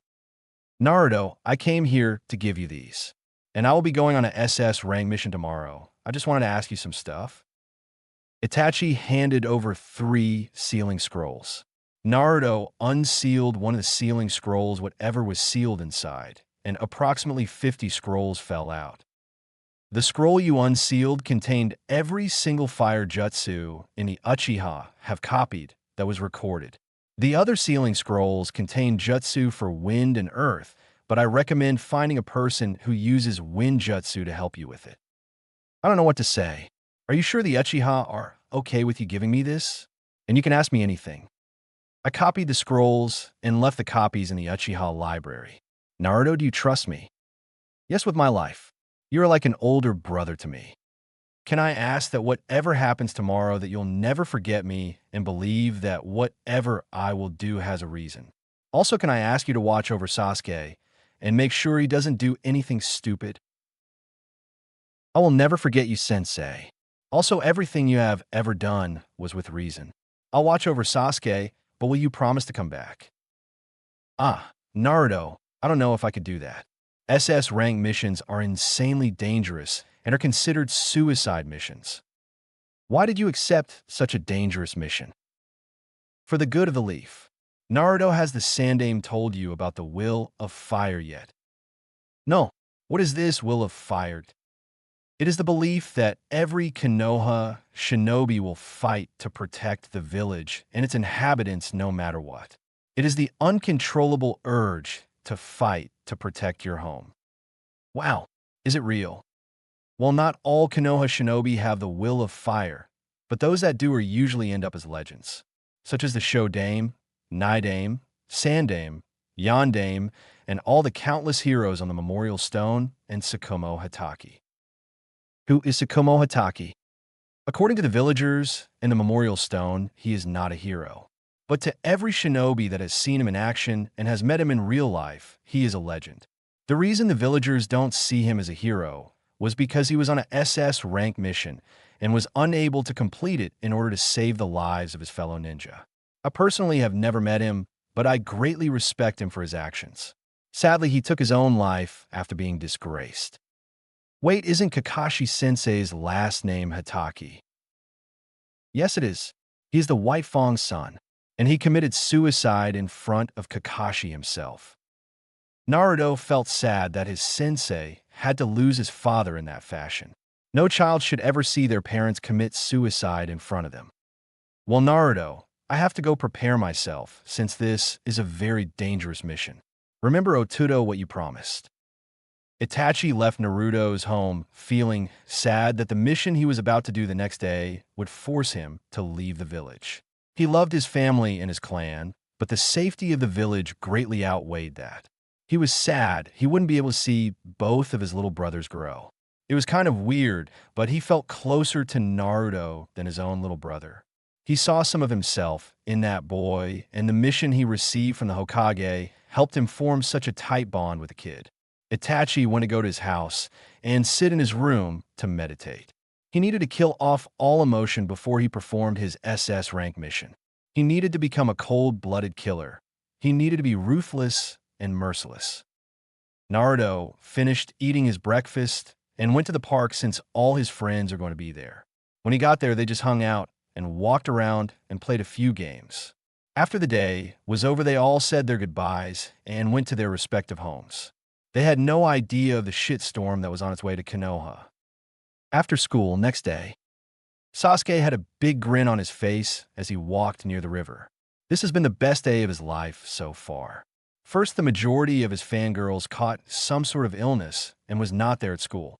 Second, he got paired with Kiba Inuzuka for taijutsu practice and was able to beat him, which made him one of the top taijutsu users in the class. Sasuke also had just mastered his katan, Gokaku no Jutsu, the day before, and his dad praised him. And he made one of the best decisions in his life when he agreed to hang out with Kiba, Naruto, Shino, Chuji, and Shikamaru. He was hesitant to hang out with them because last time he did, he was stuck with two more fangirls in the form of Ino and Sakura. But hanging out with them was a blast. He loved hanging out with Naruto, but hanging out with all of the guys made him feel like he finally had friends. He genuinely had fun with the guys and was hoping they could hang out with him again. He passed the gate of the Uchiha clan and was wondering why it was so quiet and it smelled like shit. He opened the gate and saw something that would traumatize him forever. Dead bodies everywhere, littering the streets. The smell of blood was thick in the air. He could see people that he always smiled at and waved to lying on the ground lifeless with one or two cuts that ended their existence. What happened here? This was the Uchiha clan, one of the most powerful clans in Konoha and in the elemental nations. Everything was dead, even pets. Sasuke ran to his parents' home, hoping his dad was able to stop the people who did this. What he saw was a sight that a child should never see. His father and mother was on their knees, pleading something to the man holding a ninjato. "Please kill us, but let Sasuke live," both of the parents pleaded. "That's what I plan to do. Don't worry, he will be taken care of," said Itachi. "Thank you. You can kill us now," Fugaka said. Itachi ended their lives in two swift cuts, one for each of their throats. He teared up. He did not want to kill his mother. She was one of the nicest people ever, but if he left her alive, Konoha might try to make her a breeding machine. Itachi loved his mother dearly, but all he could offer her was a swift, painless death with assurance that her other son would be safe and nothing would ever happen to him. Itachi loved his father too, but not as much as his mother. His father had been very strict with him as a kid, since he was the genius/prodigy of the Uchiha clan. His father took away his childhood and trained him at a very young age. He didn't hate his father for this, but he wished he could have been a kid for longer. He too gave his father a swift and painless death. He was walking to the door and sensed something. No, why is he here? Fuck, now I have to do something that will probably mess him up in the head. "Sasuke, I know you are there." "Why, Nissan? Why did you kill everyone?" "I can't tell him the real reason, or he might go crazy and get himself killed. I'll take the blame for this since I caused the pain he is feeling. To test my strength, I want to test the power of my new Sharingan." Itachi activated his Manjikyu Sharingan, and his eyes swirled into a three-sided shuriken. "Tsukuyami." Itachi jumped away from the Uchiha compound, bawling his eyes out. It was all over. The Uchiha clan was reduced to 3 people. Itachi knew that the Uchiha clan was too proud and knew it would eventually lead to its downfall. He never knew that he himself would exterminate every single Uchiha clan member except for his brother and the so-called Uchiha Madara. "I'm sorry, Kasan, Tusan Otudo, and the rest of the Uchiha clan. It had to be done for the village. If you guys only listened to me and stopped planning for the coup." Itachi would disappear from the planet for the next 5 years. Next morning, Naruto woke up to an alarm. Another day of that piece of shit academy. At least my friends are there. Naruto jumped into the shower and quickly showered. After getting out, he bandaged up his face since he had extra time and put the rest of his clothes on, including his scarf. Naruto went over to the direction of Kiba's house in case he would run into him, then they could walk together. Naruto ran into Kiba while Kiba exited the Inuzuka compound. Naruto liked messing with Kiba sometimes, so whenever he was with Kiba and his sister was there, he would compliment her for her good looks and slightly hit on her. Naruto saw Hana seeing her brother out when he grinned inside. "Hey Hana, you look really pretty today. Is that a new haircut I see?" "Fuck off, Naruto," said Kiba. "Thanks, Naruto, you're the only male who noticed my new haircut. Is it so wrong to compliment a beautiful lady, Kiba?" Hana blushed. Hana actually liked being complimented by Naruto, since most males were too scared of her mother to say anything. "Naruto, shut it," Kiba said. "Goodbye, my fair maiden. Hope to see you again sometime, so I can admire the beauty that only you possess," Naruto said with a wink. That wink was all it took for Kiba to try to punch Naruto. Naruto ran away towards the academy with Kiba chasing him. The still smiling Hana walked back into the compound. Her mother saw her smiling and decided to tease her. "Mamai, does the mighty Hana Inuzuka have a thing for Naruto?" "Shut up, Mom. He's like 6 years younger than me." "You know, I wouldn't mind a man 6 years younger than me." Some purred. "MOM. That's gross. Hana, we Inuzuka live by our instincts. Just wait till you get older." "I can't talk about this right now. CYA, Mom, I'm going to meet my team." With Naruto and Kiba. Kiba finally calmed down and they started talking. "Oh shit, we left Shino," said Kiba. "Oh fuck, he's probably standing there waiting for us." "We have to go back," said Naruto. "You know, this wouldn't happen if you didn't hit on my sister." "Dude, I'm 8 years old, your sister is 14. She wouldn't want anything to do with me." "That's true, but I see her blushing and smiling when you compliment her. She might be starting to want you." "Well, I certainly wouldn't mind. She's cute, got a pretty good body, Dash." Naruto got cut off by Kiba's fist.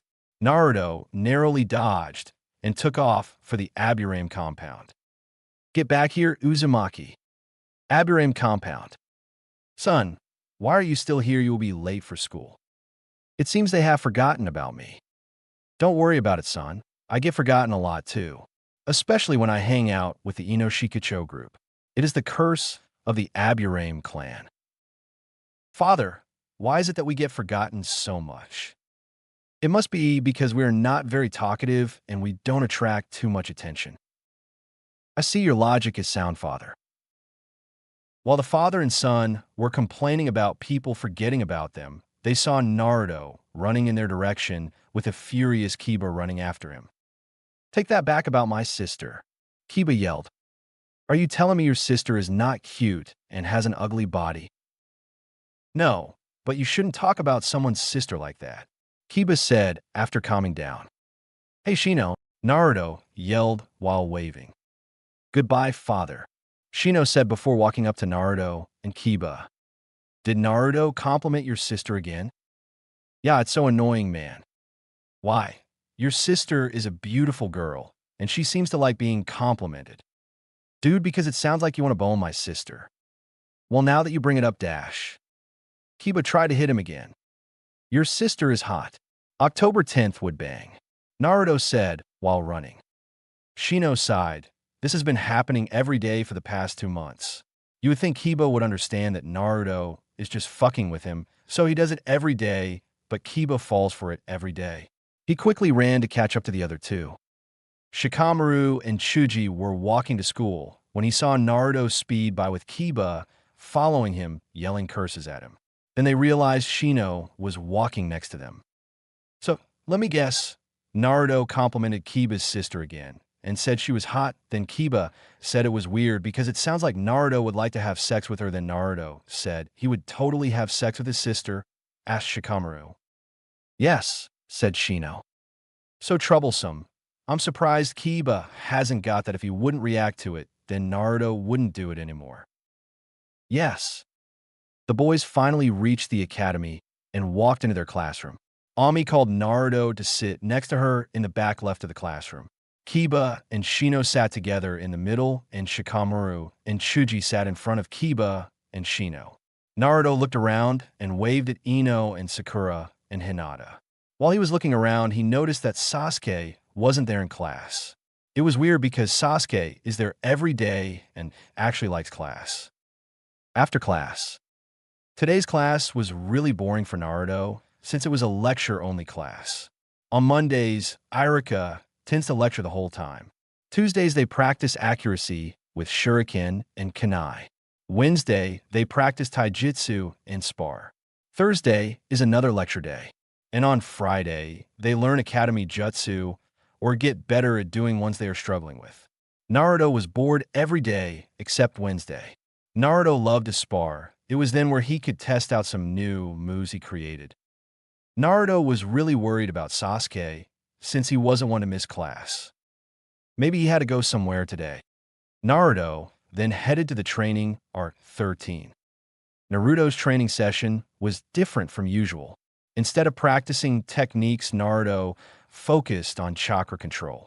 Kakashi first recommended that he practice tree walking, but since Itachi had already taught him that Kakashi taught him how to water walk, Naruto didn't start to understand how to do it until the end of their training session. After the training session, Naruto went to his house to relax and maybe practice some katas on his Serenity. After a pretty easy day, he sat in his bed till he fell asleep. Next day, Naruto didn't understand what was going on.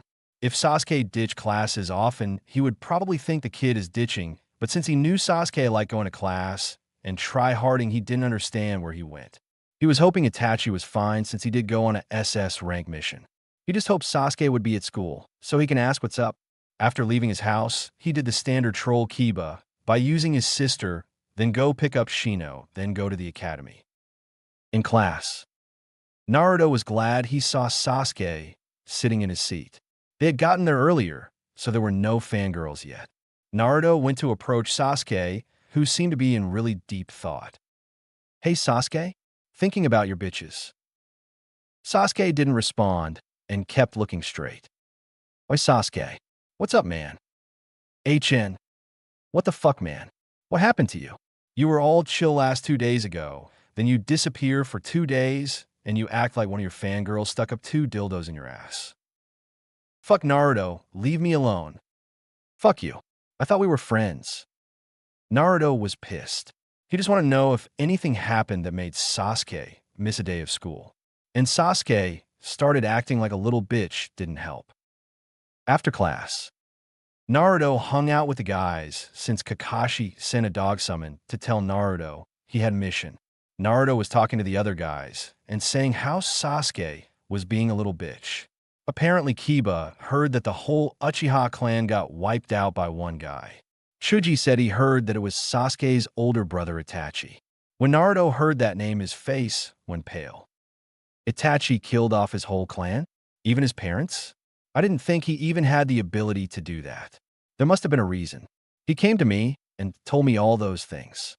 It must have been his mission. You could borrow one of the bodies and study it so we can get the Sharingan. Naruto said he wouldn't kill any fellow Konoha shinobi, but he never said anything about examining bodies of already deceased shinobi. Did they clean up the bodies yet? Naruto asked. I don't know.